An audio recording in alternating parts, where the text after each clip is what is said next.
কিন্তু আমার অবস্থা দেখে আমার বড় মামা কাঁদতে কাঁদতে বের হয়ে যাচ্ছে বাসা থেকে, তখন আমার ছোট মামা ঢুকতেছে যে কি দেখতে যাচ্ছিস, লাশ দেখতে যাচ্ছিস, যাই দেখ মেয়েটার অবস্থা। এত পরিমাণ টর্চারিং শুরু করে দিল আব্বা আমাকে যে এটা আসলে সহ্য করার মতো না। আমার নাম হচ্ছে আরমিন। আরমিন, আরমিন জি। বয়স কত আপনার? বয়স হচ্ছে এখন 29। 29 রানিং। কোথায় থাকছেন এখন? এখন আমি উত্তরাতে থাকি। উত্তরাতে থাকছেন, ঠিক আছে জি, শুরু করুন প্লিজ। ছোটবেলা থেকে বলতে গেলে হচ্ছে জন্মের আগে থেকে বলবো, সেটা হচ্ছে আমার মায়ের মুখে শোনা। নানার বাড়ি থেকে আর দাদার বাড়ি থেকে মা, আমার নানা আর কি, আমার দাদা আর কি মাকে খুব পছন্দ করে নিয়েছিলেন। অ্যাকচুয়ালি আমার নানা দিতে চাননি, অ্যাকচুয়ালি আর কি জোরপূর্বক ভাবেই নেওয়া হয়েছে। যাই হোক, নেওয়ার পরে আর কি আমার বাবা সে কোনো কাজ করতেন না, সে সবসময় আর কি মনে করেন ঘুরে বেড়াতো। তো আমার দাদাদের অবস্থা ছিল অনেক ভালো ছিলেন। আমার দাদারা হচ্ছে আপনার সামুদ্রিক মাছ ধরতো আর কি, অনেক বড় নৌকা ছিল। আপনার লোকাল বাড়ি কোথায়? আমার হোম ডিস্ট্রিক্ট পটুয়াখালী। পটুয়াখালীতে? জি, পটুয়াখালী জেলা আর কি। তো ওখান থেকে মাছ ধরার কারণে আর কি দাদা, আমার নানা দিতে চাইতেন না মাকে, এই কারণে যেহেতু মাছ বিক্রি করে, মাছ কিন্তু বড় ছিল আমার দাদারা, প্রভাবশালী ছিলেন।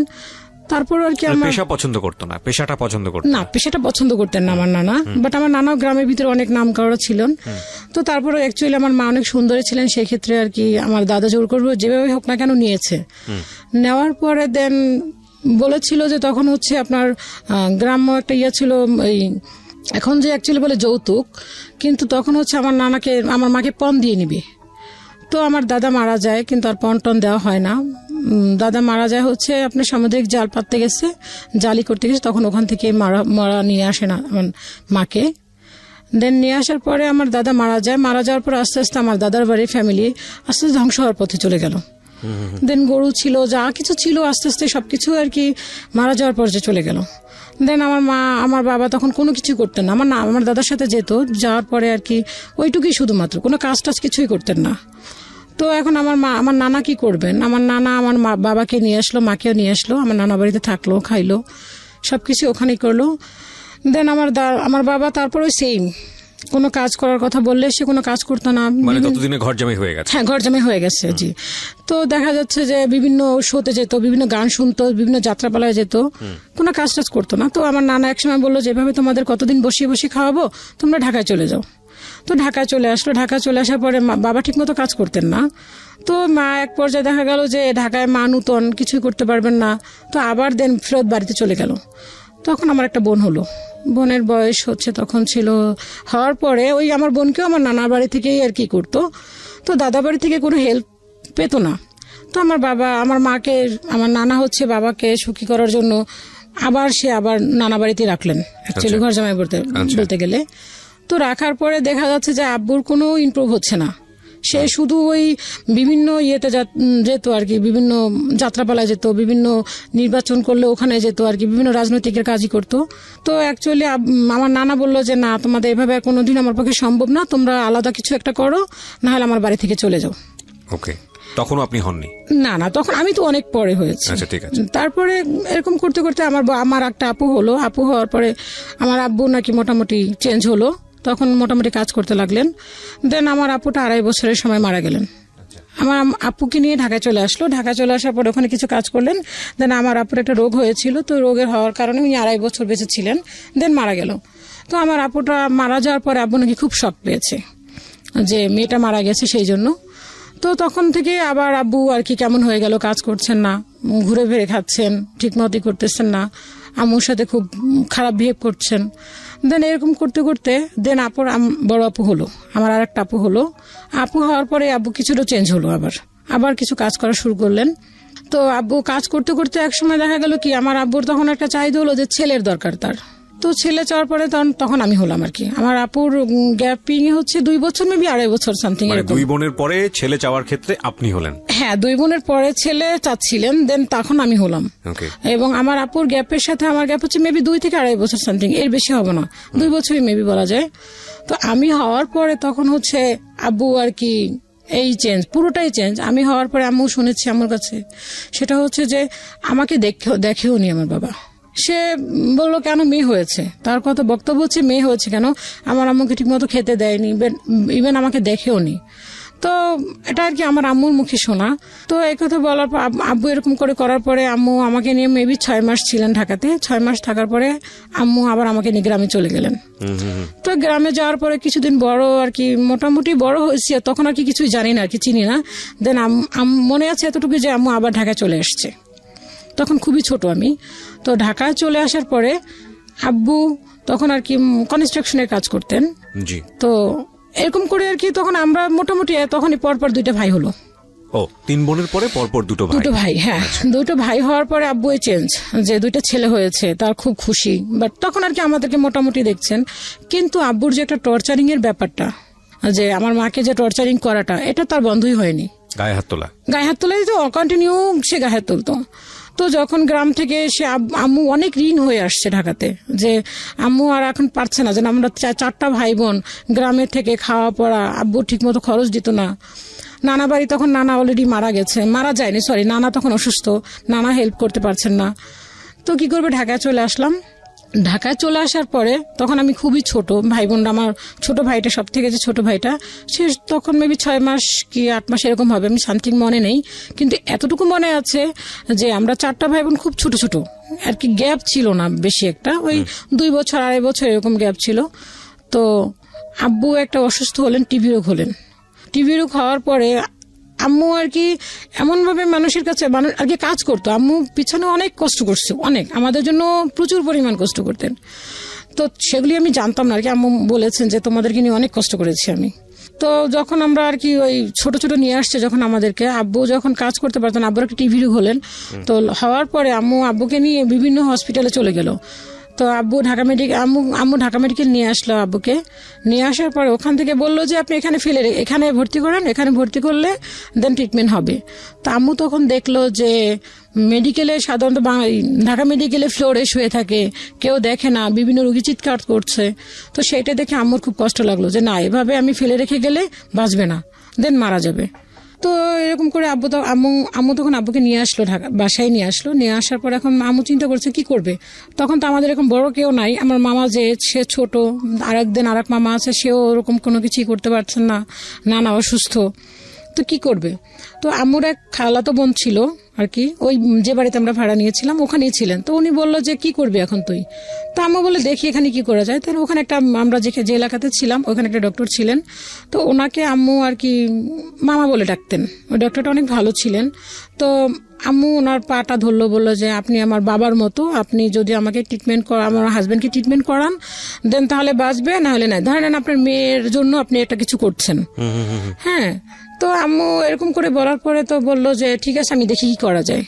তো বললো যে আপনার মামা, আপনার টাকা কখনোই মার যাবে না, আপনি ঔষধ দেন, ওকে ট্রিটমেন্ট করেন, আমি আপনার যেভাবে হোক না কেন টাকাগুলি পরিশোধ করে দিব। আচ্ছা।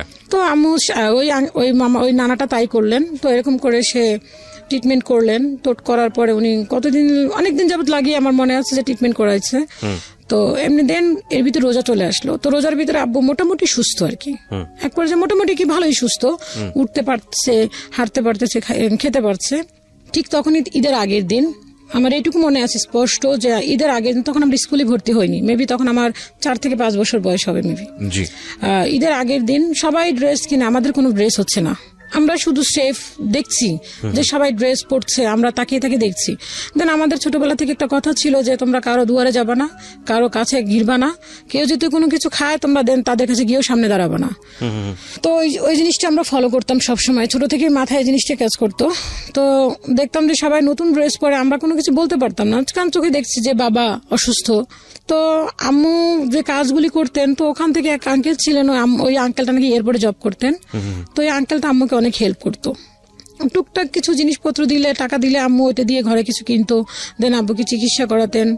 তো এরকম করে আব্বু ঈদের আগের দিন আম্মু আর কি সেমাই নিয়ে আসছে, আর চিনি নিয়ে আসছে, আর মেবি দুধ নিয়ে আসছিল না কি যেন এরকম একটা কিছু। তো ঈদের আগের দিন, কালকে ঈদ, আজকে চাঁদ রাত, দুপুরের দিকে আব্বু সুস্থ, তখন পুরোপুরি সুস্থ। তো ঘরের ভিতরে হচ্ছে আপনি পানি ছিল না, যে জগটাতে পানি ছিল না, তখন একটা গ্লাউন ছিল, জগ অ্যাকচুয়ালি। তো ওটাতে পানি ছিল না। আব্বু দেখে যে ঘরের ভিতরে পানি নাই কেন। তো ওই গ্লাউনটা কি করলো, বাইরে ফেলে দিল। দেন কিছু মাটির ঢাকনা ছিল, তো ওই ঢাকনাগুলি সব বাইরে ফেলে দিল। কে ফেলে দিল? আব্বু ফেলে দিছে। তখন তুমি মোটামুটি সুস্থ, মানে রাগে ফেলে দিল। রাগে ফেলে দিল। কেন সে গ্যালনের ভিতরে পানি নেই, সে পানি কেন ঢেলে খাবে, দেন পানি কেন নিয়ে আসতে হবে এখন কল থেকে। ফেলে দেওয়ার পর আম্মু এতটাই ভীতুই বলবো আম্মুকে। আম্মু কখনোই আব্বুর চোখের দিকে তাকে কথা বলেনি, এবং এখনো আম্মু ওরকম ভাবে কোনো আব্বুর প্রতি কোনো রিয়েক্ট দেখায় না। তো আম্মু চুপচাপ, যে আব্বু রাগ করছে যেহেতু, সেক্ষেত্রে আম্মু খুবই চুপ, যে আমাদেরকে বলছে তোরা চুপ থাক, কোনো কিছু বলিস না, এখন কিন্তু প্রচন্ড রাগ তোর আব্বুর। তো আম্মাও চুপ করে আসছে, আমরাও চুপ করে আসছি। আব্বা গ্লানটা ভেঙে বাইরে ফেলে দিল। আম্মা তখন একটা কথাই বলছে, তুমি সুস্থ হইতে পারলা না, এর ভিতরে তুমি এগুলি ফিক মেরে ফেলাই দিলা, জাস্ট এতটুকু বলছে, এটুকুই বলছে মেবি, আর বাকিটা আমার মনে নাই। তো আব্বু কি করলো, আম্মুকে যাইয়া সাথে সাথে মার, একদম সাথে সাথে মার দিল। এমন মারলো যে মনে হয় নাক মুখ দিয়ে সমানে আর কি, একটা উঠোন ছিল, উঠোনের মধ্যে পড়ে নাক মুখ দিয়ে রক্ত বের হয়ে গেল। রক্ত বের হওয়ার পর আম্মুর যে খালাতো বোনটা ছিল, তো উনি আসছে, বাড়ির লোকজন যারা ছিলেন তারা ধরলো। ধরার পরে দেখা গেল যে তারা ধরে রাখতে পারতেছে না। আব্বুর পায়ে একটা শুয়ের মতো একটা জুতা ছিল, তো ওইটা দিয়ে আম্মুকে ইচ্ছা মতো মুখের ভিতরে লাথি দেওয়ার পর নাক দিয়ে সমানে রক্ত বের হলো। আম্মু ওখানে অজ্ঞান, সাথে সাথে অজ্ঞান হওয়ার পরে দেখা গেল কি, যে ওই খালাটা আসছে। আসার পরে আমার আম্মু আর কি, খালা খুব রাগ করে বলল যে রেখে দে, ধরবি না ওকে কেউ, ও মারা যাক। কারণ ওকে দেখতেছি, আম্মুর আবার চাচাতো বোন ছিল, একদিকে চাচাতো বোন, একদিকে ফুফাতো বোন। তো বললো কি তোরা কেউ ধরবি না ওকে, ছোটবেলা থেকে দেখতেছি কষ্ট করতে করতে সহ্য করতে করতে এই পর্যন্ত আসছে। ওর বাবার বাড়িতে কোনো কষ্ট করে নাই, দেন এখানে যে পরিমাণ কষ্ট করছে, আর এখন এই 4টা বাচ্চা নিয়ে ও এত কিছু করলো, ওকে সুস্থ করলো। ও কালকে একটা ঈদ, আর আজকেও এই কাজটা করলো, ওরা কেউ ধরবি না, ও মারা যাক, মারা যাওয়ার পরে তো খুশি হবে। এই কথা খালা বলার পর খালাও রাগ করে ধরলো না ধরা তো বাড়িতে আর একটা মামা, নানা বলে রাখতাম, আম্মু মামা বলে রাখতো, তো উনি ধরলো, ওই নানুটাও ধরলো। ধরে আম্মুকে নিয়ে আর কি প্রাথমিকভাবে আপনার ফার্মেসিতে নিয়ে গেল, নিয়ে যে ট্রিটমেন্ট করালো, আম্মুর মুখ টুক ফুলে গেল। তো এরকম করে চলার পরে আব্বু আমাদেরকে ভর্তি করাবে না, পড়াশোনা করাবে না, কে খরচ বহন করবে সেই। তো আম্মু একজনকে ধরে আমাদেরকে স্কুলে ভর্তি করালেন। তখন ছোট ভাই, আমি আর বড় আপুকে আর আমার ছোট ভাইটাকে ভর্তি করালেন। তো আমরা ক্লাসে ওখানে আর কি, আম্মু বাসায় বসে আমাদেরকে নাম টাম শিখাতো, সবকিছু আর কি যতটুকু পসিবল ছিল ওটুকু আমাদের বাসায় বসে শিখাতেন। ভর্তি করার পরে ওখান থেকে আমরা মেবি ক্লাস আমি 2তে পড়ি। ওখানে আব্বু তখন আর কি, আম্মু ওই যে কাজগুলি করতেন ওই কাজগুলি আর করতে পারলেন না। দেখাল ওখানে প্রফিট কম, টাকা কম, দেখাল সংসার চলতে কষ্ট হয়। দেন আম্মু আবার গার্মেন্টসে ঢুকলেন, গার্মেন্টস করা শুরু করলেন। তো আম্মু গার্মেন্টসে যেত, বড় আপু আমাদেরকে দেখাশোনা করতো। তো আপু স্কুলে যেত, আমাদেরকে স্কুলে নিয়ে যেত। এরকম করতে করতে আম্মু দেখা গার্মেন্টস থেকে চলে আসলো। গার্মেন্টস আর করতে পারলো না, ওখানে টাকার পরিমাণটা কম। তো আব্বু একসময় বললো কি যে তোমরা বাড়ি চলে যাও। তো আম্মু বললো যে বাড়ি গিয়ে কি খাবো। বাবা কি করতেন তখন? বাবা কনস্ট্রাকশনই কাজ করতেন। আচ্ছা, দুজন মিলে সংসার সামলাতে পারছিল না? সংসার সামলাতে পারছে না, কারণ আমরা 4টা ভাই বোন, দেন তাদের পড়াশোনা খরচ, দেন খাওয়া দাওয়া সবকিছু মিলে আর কি পসিবল হচ্ছিল না। তো আব্বু বললো কি যে তোমরা গ্রামে চলে যাও। আম্মু বললো যে গ্রামে গিয়ে আমরা কি খাবো, গ্রামে গিয়ে খাওয়ার মতো তো কোনো কিছু নাই, যে আমাদের ওরকমের সম্পত্তি যা ছিল সব আমার চাচারা ভাগ ভাগ করে নিয়ে নিচ্ছে, তো ওখানে তো আমাদের কিছুই নাই, তা বাড়িটা ছাড়া তো কিছুই নাই, তো আমার খেতে হলে তো আমার তো ওরকম ইনকামের প্রয়োজন, আর আমি গ্রামে গিয়ে কি কাজ করব। তো আম্মু ঢাকায় রয়ে গেল। থাকার পর আমি ক্লাস 3তে যখন উঠছি, 3তে ওঠার পরে আমার ছোট ভাইটা তখন ক্লাস 1-এ পড়ে, আপু 4-এ উঠছে। তো তখন আমার নানু একটা চিঠি দিলে বললো কি যে তোমরা গ্রামে চলে আসো, তোমাদের বাড়ি দখলে নিয়ে নিচ্ছে। আমার পাশে বাড়ি এক মামা আছেন, ওনারা আবার ওনাদের বাড়ির পাশে বললো যে ওরা দখলে নিয়ে নিবে। তো কি করলো আম্মু, তখন বাড়ি বাঁচাতে গেলে তো অবশ্যই বাধ্যতামূলক যেতেই হবে। তখন আব্বু ঠিক করলো যে তখন আমি ক্লাস হয়তো ফার্স্ট টার্ম পরীক্ষা দিয়েছি, দেওয়ার পরে আব্বু আমাদের সবাইকে নিয়ে গ্রামে চলে গেল। তখন আমি ফার্স্ট টার্ম পরীক্ষা দিয়ে গ্রামে চলে গেলাম। তখন আমাদের একবারই প্রপারলি নিয়ে গেল, আর ঢাকায় রাখলো না। মানে বাড়িতে আপনাদেরকে মানে প্লেস করলো আর কি, ঢাকা থেকে সবাইকে বাড়িতে প্লেস করলো। তো বাড়িতে নিয়ে যাওয়ার পরে তো ওখানে আমাদের ঘর ছিল না, তো ঘর তোলার পরে আব্বু আমাদেরকে আবার তখন স্কুলে ভর্তি করলো, গ্রাম স্কুলে। বড় আপুকে, আমাকে আর আমার ছোট ভাইটাকে স্কুলে ভর্তি করলেন। আর যেদিন আর একটা ছোট ভাই ছিল, ও তখন খুবই ছোট, ওকে তখন ভর্তি করার মতো সময়টা হয়নি। তো ভর্তি করার পর আমি ক্লাস, আম্মু তখন বাড়িতে ছিল, আব্বু তখন ঢাকাতে থাকতো। তো আব্বু এরকম ভাবে বলছে যে তোমরা যদি গ্রামে থাকো, আমি যদি ঢাকা থেকে টাকাটা পাঠাই, তাহলে তো তোমাদের এখানে খরচটা কম হবে, গ্রামের জিনিসপত্র দাম কম, দেন ভাড়াটা লাগছে না, সবজি লাগিয়েও খাওয়া যাবে। তো তো আম্মু বলে ঠিক আছে তাও তো হয়। তো আম্মু এভাবে আমরা রইলাম, গ্রামেই থাকলাম। গ্রামে থাকার পর আমি ক্লাস 4-এ। প্রিয় শ্রোতা, আপনারা শুনছেন প্রাণ মিস্টার ম্যাঙ্গো ক্যান্ডি প্রেজেন্স জীবন গল্প। জীবন গল্পের অতিথির গল্পে আবারও ফিরবো, তার আগে আপনাদেরকে মনে করিয়ে দিচ্ছি সিচুয়েশন যখন যে কখনো পেট পুড়ে খাওয়াটা, ওইটা কখনো মনে হয় আমি দেখিনি। যে আব্বু যখন গ্রামে আমাদেরকে দিয়েছে, তো আব্বু কি করলো, ওরকম করে করতে করতে আম্মু এখন এমন পরিমাণ দেনা হলো, তখন সুদে টাকা নেওয়া শুরু করলো আম্মু। যে সুদ করে টাকা নিয়ে সংসার চালাচ্ছে আম্মু। আব্বু বলছে টাকা দিবে, আম্মু চিঠি দিচ্ছে, আব্বু বলছে যে হ্যাঁ এই যে দিব, এরকম করতে করতে আব্বু আর টাকা দিচ্ছে না। ইতির ভিতরে শুনে আব্বু এখানে কার সাথে রিলেশন, আম্মু গ্রাম থেকে শুনছে যে কার সাথে আব্বু রিলেশন, আব্বু তাকে বিয়ে করবেন। তো আম্মু বললো যে 4টা ছেলে মেয়ে রেখে সে আবার বিয়ে করবে, তা আমি এদেরকে নিয়ে কি করবো। তো এরকম করতে করতে আম্মু আর কি এমন একটা পর্যায়ে চলে গেল যে গ্রামে এখন কেউ আমাদেরকে ধার দেনাও দিচ্ছে না। যদি কারো বাড়িতে, কিন্তু আমরা যে ধার দেনা করে খাচ্ছি, বাট এটা কিন্তু কেউ জানছে না যে আমরা দুপুরে খেতে পারছি না। দেখা গেল আমরা রাতে রান্না বা সকালে রান্না করছে বা রাতে রান্না করছে, ওই বাসি ভাতটুকু থাকতো, ওইটু পানি দিয়ে আমরা খেয়ে ফেলতাম 4টা ভাই বোনই। এর আমাদের পড়াশোনাটা আম্মু বন্ধ করেনি, আম্মু ওভাবে আমাদেরকে পড়াশোনা চালিয়ে নিচ্ছে। তখন হচ্ছে আমার মামা ক্লাস সম্ভবত মেট্রিক পরীক্ষা দিয়েছে, এরকম কিছু একটা। তো এরকম করতে করতে আম্মু ঢাকায় যখন না, তখন আম্মু বললো যে না আমার পক্ষে আর সম্ভব না, আমি ঢাকায় যাব। দেন এর ভিতরে আমরা যদি কারো বাড়িতে যেতাম, সবাই যদি জিজ্ঞেস করতো তোরা কি দুপুরে খাইছিস, তো আমরা বলতাম না আমাদের সকালে যে ভাতটুকু ছিল ওইটুকু আমরা খাইছি। কারণ মানুষই দুপুরে পেট ভরে খায়, দেন রাতে আর সকালে কম খেলেও চলে। দুপুরে তো মানুষ পেট ভরে খায়, আর তোরা রাতে খাস আর দিনে না খায় থাকোস। তো এরকম করে বলার পর আমরা ওগুলি কোনো কিছু করতাম না। আর আম্মুর কথা ছিল যে তোমরা কারো দুয়ারে গিয়ে থাকবা না, কারো খাবার দেখলে সেখানে দাঁড়াবা না, যদি তোমাদেরকে কেউ কিছু দেয় কখনো নিবাও না। দেন আমরা কখনো কোনো কিছু ধরতাম না। 4টা ভাই বোন ছিলাম, কারো দুয়ারে গিয়ে দাঁড়াতাম না। দেন চাচার বাড়ি ছিল, পুকুর বাড়ি ছিল, কখনো তাদের বাড়িতেও যেতাম না, না খেয়ে থাকলেও যেতাম না। তো আম্মু আবার কিগুলো ঢাকায় নিয়ে আসলো। তখন আমি ক্লাস 4-5-এ পড়ি। 5-এ পড়ি, তখন আম্মু কি করলো যে আপুকে আর আমাকে ঢাকায় গ্রামে রেখে আসলো। বললো যে তোমরা গ্রামে থাকো, আমার নানু আছে, তখন নানা মারা গেছে, তো আর আমার খালা থাকেন। তো বললো যে তোমরা গ্রামে থাকো, আমি ঢাকাতে যাই। তো আমাদের বাড়িতে ঘর আছে, তো আমার নানু বাড়িতেও ঘর আছে, তো আমাদের বাড়িতে আমাদেরকে একা রেখে কিভাবে যাবে। তো নানুকে আমার খালাকে বললো যে তুই থাক আমার ওদের সাথে, আমি ঢাকাতে যাই, ওর বাবা নাকি আবার বিয়ে করতে চাই, দেখি কি হয়। তো গেলাম, আম্মু ঢাকায় গিয়ে শুনে যে হ্যাঁ সত্যি আব্বু বিয়ে করার জন্য প্রস্তুত, যে ওনাকে বিয়ে করবে, এরকম একটা শুরু করে দিচ্ছে। তো আম্মু যেভাবে হোক না কেন ওনাকে ওইটা নিয়ে কি করলো আর কি, বন্ধ করলো বিয়েটা, যাতে বিয়েটা না করতে পারে। তা আম্মু বললো যে তুমি যে ঢাকাতে এসে বিয়ে করার জন্য এরকমই করছো, এখানে 4টা ছেলে মিলে আমি কি করে খাই। তো আম্মু বললো যে ঠিক আছে। আব্বু তখন আর কি বিভিন্ন রকমের অজুহাত দেখাচ্ছে, কিন্তু আম্মুকে যে টর্চার করার কখনোই থামে নাই। গ্রামে থাকতেও দেখতাম আব্বু মারতো, ঢাকাতে আসতো তো সেম। তো আম্মু ঢাকাতে একবারে চলে আসলো, দুই ভাইকে নিয়ে আমাদেরকে গ্রামে রেখে আসলো। আপু তখন ক্লাস 5-এ উঠছে, আপু তখন ক্লাস 6-এ, আমি তখন ক্লাস 5-এ। তো আমাদের পরীক্ষা শেষ হলো, দেন আপু ভর্তি হলো, আমিও ভর্তি হলাম, ক্লাস 6-এ ভর্তি হলাম। ভর্তি হওয়ার পরে আম্মু আমাদেরকে ওখান থেকে ঢাকা থেকে 500 করে টাকা পাঠাতো আমাদেরকে খাওয়ার জন্য, কিন্তু ওটুক দিয়ে আমাদের হতো না। 500 টাকা 2টা বোন পড়াশোনা খরচ দেন। এর ভিতরে আমার মামা আবার কিছু টাকা পাঠাতেন। তখন আমার মামা ইন্টারমিডিয়েট কমপ্লিট করেছে, সে দেন ভার্সিটিতে পড়ে।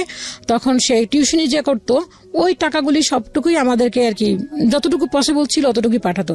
নানুকে পাঠাতো, দেন আমাদেরকেও পাঠাতো, এরকম কিছুটা। তা আম্মু বেশিরভাগ পাঠাতো আর কি। তো তখন আম্মু যে টাকাটা পাঠাতো ওটা গোপনে করে পাঠাতো, যে না আব্বু যাতে না জানতে পারে যে টাকাটা আমাদেরকে দিচ্ছেন। আম্মু যা ইনকাম করতো সবই বাবাকে দিতে হতো, কোনো এতে কোনো নাই যেন তাকে না দিলে আর বরঞ্চ বেশি এটি নিয়ে আর কি গ্যাঞ্জাম সৃষ্টি করতো।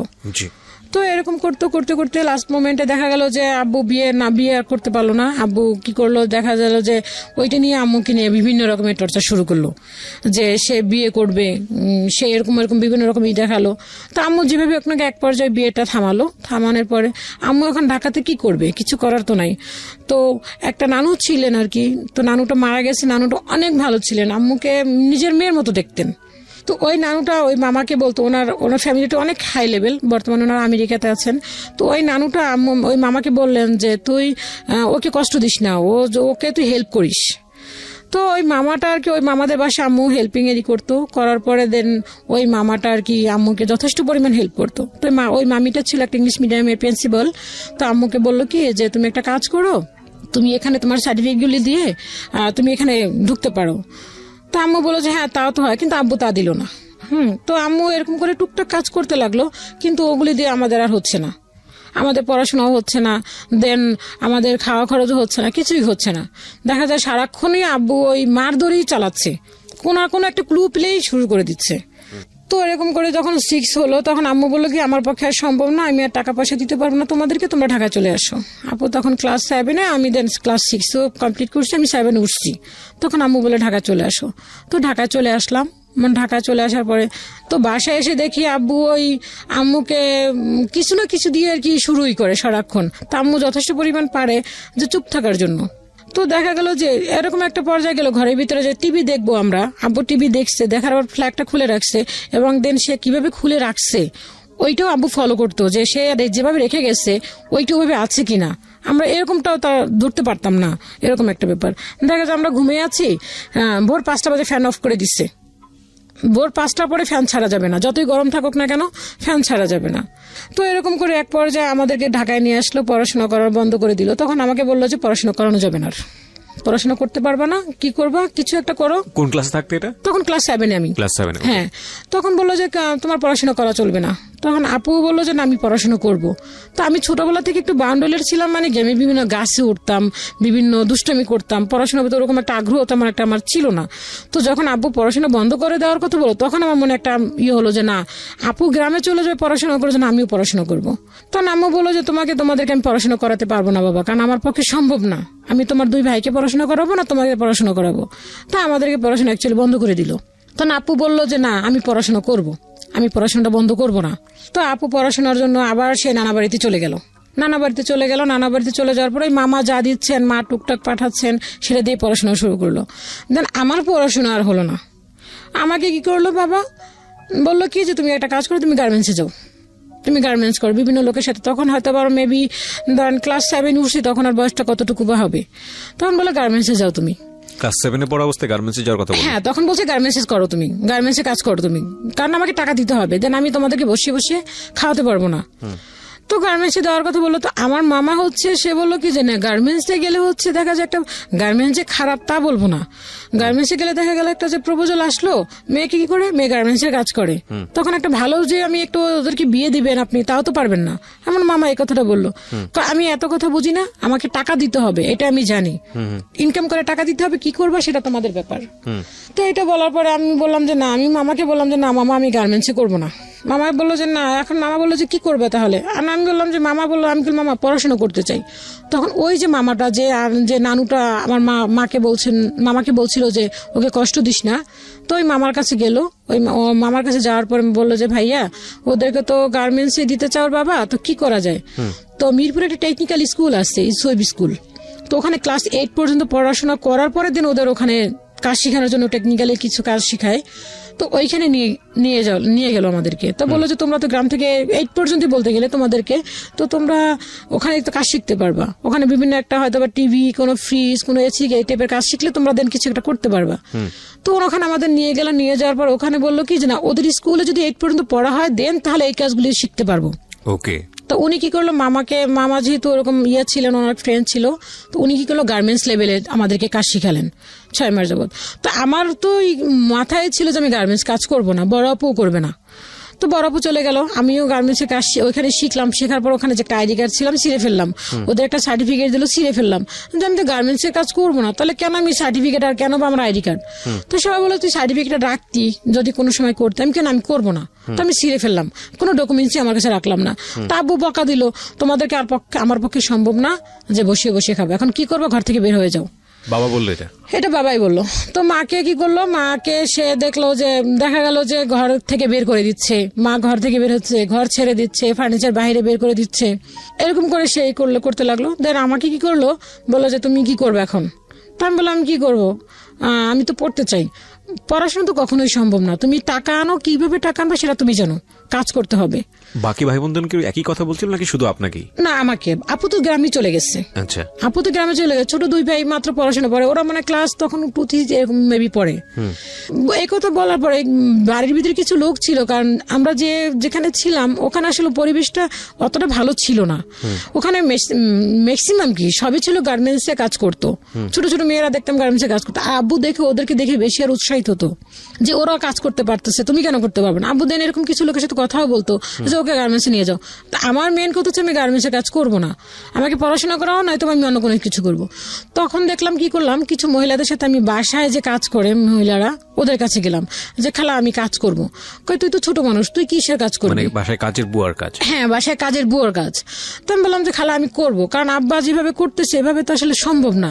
আব্বা তো বলতেছে টাকা দেওয়ার জন্য, সরি দেন। এর মধ্যে আমার সাথে তো করতে আমার 2 ভাইকেও, আমার এক ফুপু ছিলেন, ওই ফুপু কি করলো আসলো যে ভাইয়া তুমি ওদেরকে বসে বসে খাওয়াচ্ছ, ওদেরকে তো এখানে আমাদের ওখানে তো যত ফ্যাক্টরি আছে, ওখানে তুমি ওদেরকে লাগাই দিলে তো কিছু টাকা পাইতে পারো। তো মামার ইয়েতে আর কি আব্বু এই কাজটা করতে পারেনি, ভাইদেরকেও করাতে পারে নাই। তো আমাকে এরকম আমি বলার পরে, কাজের বুয়ার কথা বলার পরে তো বললো যে চল। তো গেলার পরে দেখা গেল আমি এতটাই শুকনো ছিলাম, এতটাই পিচ্ছি ছিলাম, আমাকে কেউ নিত না, বলতো যে না কাজের বুয়ার কাজ করানো যাবে না। দেখা গেলো আমি আবার ফেরত চলে আসলাম। তো আমি বলতাম যে তাহলে আমি একটা কাজ করি, ছোট কাজ করি, আমি কিছু কাজ করে দেই, আমাকে কিছু টাকা দেখ, আমি আব্বুকে দেই। কিন্তু কোনো কিছুই না, ওরকম কিছু কোনো কাজ পাচ্ছিলাম না। তো একদিন আমি বাসায় আসছি, আসার পরে আব্বু বলে গেছে যে আজকে যেন আমি ঘরের ভিতরে না দেখি, কোনো কিছু যেন আমি যেন দেখি তুমি ঘরের বাইরে। তো আইসে দেখছি আমাকে ঘরেই আসছি আমি। তো ঘরে থাকার পরে দেখলাম কি যে আইসা আমাকে বলে কি তুই এখনো বাসায়? তো আমি বললাম কি করবো তাহলে, আর কি করবো, মানে এতটুকু বলার সাহস আমাদের ছিল না আর কি। তো আব্বু আইসা এমন মারলো আমাকে যে মারের চোটে আমাকে কি করলো, আমি একটা রান্নাঘর ছিল, রান্নাঘরের উপরে ফেলে আমাকে আর কি ইচ্ছা মতো মারা, মানে এরকম জুতা দিয়ে ইচ্ছা মতো আমাকে লাথি মারা শুরু করলো। তো বাড়ির ভিতরে কিছু লোক ছিল, ওই ভাড়াটিয়া গুলো ছিল, ভাড়াটিয়া থাকার পরে বললো ও তো মারা যাবে, তুমি যেভাবে মারতেছো ও তো মারা যাবে, এভাবে করে একটা মেয়েকে কেউ মারে। তো আব্বু বললো এত কথা আমি বুঝি না, ও এখনো ঘরে কেন, ওকে আমি দেখতে পারতেছি না ঘরে কেন। আম্মু তখন বাসায় না, আম্মু তখন একটা এত পরিমাণ টর্চারিং শুরু করে দিল আব্বা আমাকে যে এটা আসলে সহ্য করার মতো না। আর সবাই বললো যে তুমি এত বড় একটা মেয়েকে মারতেছো, 10-12 বছর একটা মেয়েকে মারতেছো, এরকম কি মারা কি ঠিক? তো সে কোনো কথাই কারো কথাই শুনতো না, সে তার কথাই রাইট, সে যেটা বললো সে বলে এখন রাত, যদি বলে এখন দিন তাহলে এখন দিন। আচ্ছা। তো এরকম করে শুরু করলো। তো মামা এক পর্যায়ে কি করলো, বললো কি যে তাহলে কি করা যায় ওকে। তো আমার বড় মামার সাথে আলাপ করলো যে দাদা তাহলে আমি কি করতে পারি। তো বড় মামা বললো যে তাহলে কি করবি, তাহলে একটা কাজ কর, আমার বাসায় দৌড়ে, আমার বাসায় দে, ও আমার বাসায় বসে কাজ শিখুক, আমি কাজ শিখাই দিই, কিছু টেলারিং এর কিছু একটা কাজ শিখাই দেই, দেন কাজ শিখে দেওয়ার পরে ওকে কিছু একটা করবে। ও সরি, এর মাঝখানে হচ্ছে যখন আব্বা আমাকে এরকম ভাবে খুব টর্চার করা শুরু করলো, ওই যে মামাটা বা যে নানুটা আর কি আমার কথা বলতো, যে মামাটা এখন আমেরিকাতে আছে, ওই মামাটা আর কি ওই মামার শ্বশুরের বাসায় আমাকে আর কি, তখন মা আর কি, আমি জানতাম না যে এটা আসলে আমাকে কাজে দিচ্ছেন, আমি জানতাম যে এমনি আমি আর কি নানুদের বাসায় যাচ্ছি। তো ওই নানুরা আমাকে নিয়ে গেল, নিয়ে যাওয়ার পরে আমি ওখানে থাকলাম কিছুদিন। থাকার পর ওই নানুদের যে খাটটাতে আমি শুইছি, আমার এটুকু মনে আছে, খাটটাতে শোয়ার পরে নানু তো আমাকে নিয়ে, ওনার ওই মামার শ্বশুর তো শাশুড়ি তো আমাকে নিয়ে ওনাদের খাটে শোয়াইছে। শোয়ানোর পরে তো ওই মামিটা গেছে, যাওয়ার পরে বললো কি মা তুমি ওকে কেন এই খাটে শুইতে দিছো। তো পরের দিন থেকে আমাকে রান্নাঘরে শুইতে দিত। তা আমি এতটা বুঝতাম না যে আমাকে কাজে দিয়েছে। তা আমি মনে করতাম যে আমি তো নানুদের বাসায় বেড়াতে এসেছি। তো আমাকে এটাই বলা হয়েছিল যে তোমাকে কাজে দেওয়া হয়, তুই বেড়াতে গেছিস। তো ওখানে আমি মনে হয় 2-3 মাস ছিলাম। তো আসার পথে না ওখানে ওনার মেয়ে, ওই নানুর মেয়ে ছিল আর একটা খালামণি কি করলো, আমাকে গাড়ির ভিতরে বসে আমাকে 200 টাকা মেবি 300 টাকা এরকম আমাকে হাতে দিচ্ছে। তো আমি বললাম খালামণি কিসের টাকা এটা?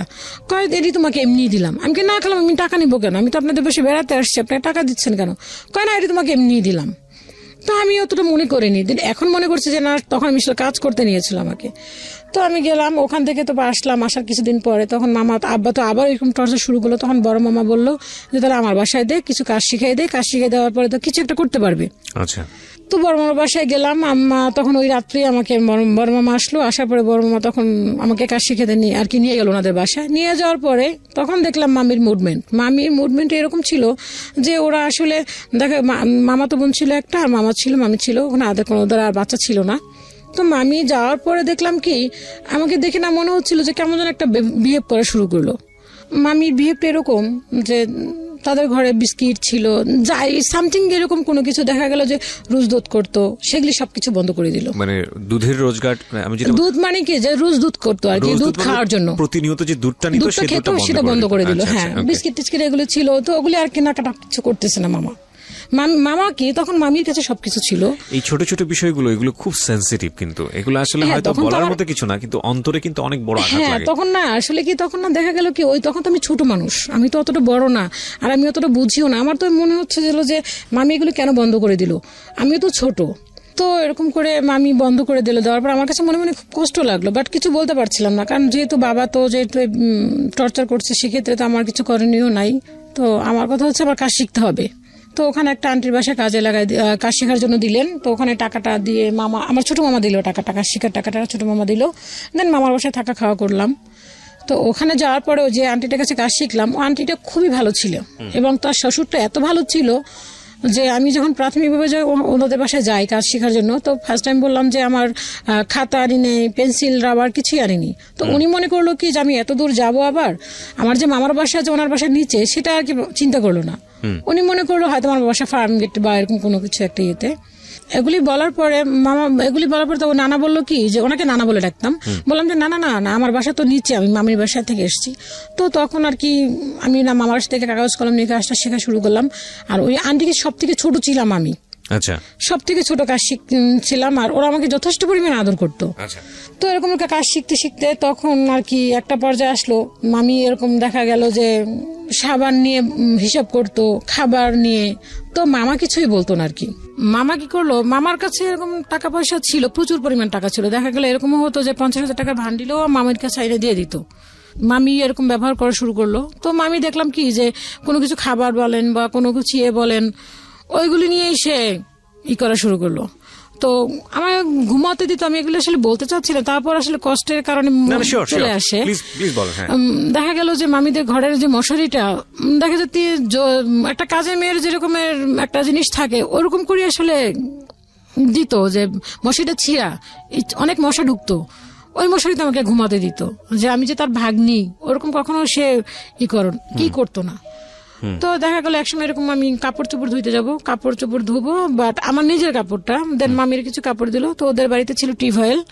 তো টিউবওয়েল থাকার পরে আমি না ছোট মানুষ, তো কল চিপতে পারতাম না। আর ওদের টিউবওয়েলটা এত টাইট ছিল যে ওই টিউবওয়েলটা আর কি ডান্ডিটা ছুটে আমার এখানে চলে আসছে একদম। এখানে এখন একটা কাটা দাগ আছে আমার, অনেক বড় একটা কাটা দাগ। তো ছুটে আসার পরে ওখানে বাড়িটার ভিতরে ভাড়াটিয়া ছিল শুধু আমার মামারা, আর আরেকটা ভাড়াটিয়া বাড়িওয়ালা ছিল। তো ওরা রান্না করতেছিল ভাড়াটিয়াগুলি, আর ভাড়াটিয়াটা আর বাড়িওয়ালাটা। তো ওরা দৌড় দিয়ে আসলো, আসার পরে বললো কি হয়েছে, উঠে দেখে কি আমার সামনে মুখ দিয়ে রক্ত বের হচ্ছে। এখান থেকে রক্ত বেরোয়, গায়েটা ফ্রক পরা ছিলাম, পুরো ফ্রকটা ভিজে গেল। ফ্রকটা ভিজে যাওয়ার পরে মামি আসলো, এসে আমার গায়ে থেকে ফ্রকটা খুলে আমাকে ফ্রক দিয়ে চেপে ধরলো, এখানটা মুখটা চেপে ধরলো। চেপে ধরার পর আমার মামা তো বলে নাম ধরে বললো কি তুমি একটা কাজ করো, তুমি ওকে মেডিকেল না এখানে ফার্মেসিতে নিয়ে যাও। তো মামি বললো কি আমার কাছে টাকা নাই। তো বাড়ি গেলে আন্টি বললো কি যে এটা কোনো কথা বললা, বা টাকা নাই আপনার কাছে, আর ওর বাবাকে কে না চিনে, এক নামই তোর বাবাকে চিনে, ও যদি এখন আপনি নিয়ে যান ওর বাবা টাকা এটা বিকালে দিতে পারবে না। কিন্তু মামির কাছে তো টাকা অল টাইম থাকতো এবং এখনো ওনার কাছে টাকা থাকে সবসময়। তো মামি আর নিয়ে গেলেন না নিয়ে যাওয়ার কারণে তো কি করলো, ওই দিয়ে ওই কি যেন প্রাথমিকভাবে স্যাবলন টাবলন দিয়ে করলো, রক্তটা কোনো ভাবে থামানোর পরে বিকেলে আমি কাজ শিখতে গেলাম।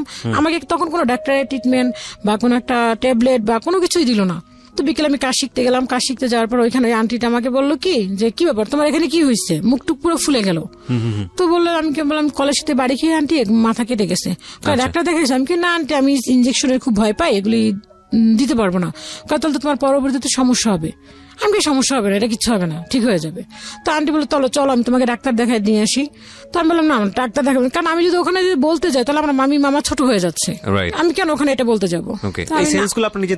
হ্যাঁ এটা আমার নিজে থেকে এসছে, আমি এটা কেন বলতে যাবো। ওরা আমাকে অনেক আদর করতো, ওই আন্টি আঙ্কেল অনেক আদর করতো। ওরা যদি কোথাও বাসায় কিছু তৈরি করতো আমাকে ডাকতো আর কি নিজের মেয়ের মতো। ওদের বাসায় কোনো বাচ্চা ছিল না।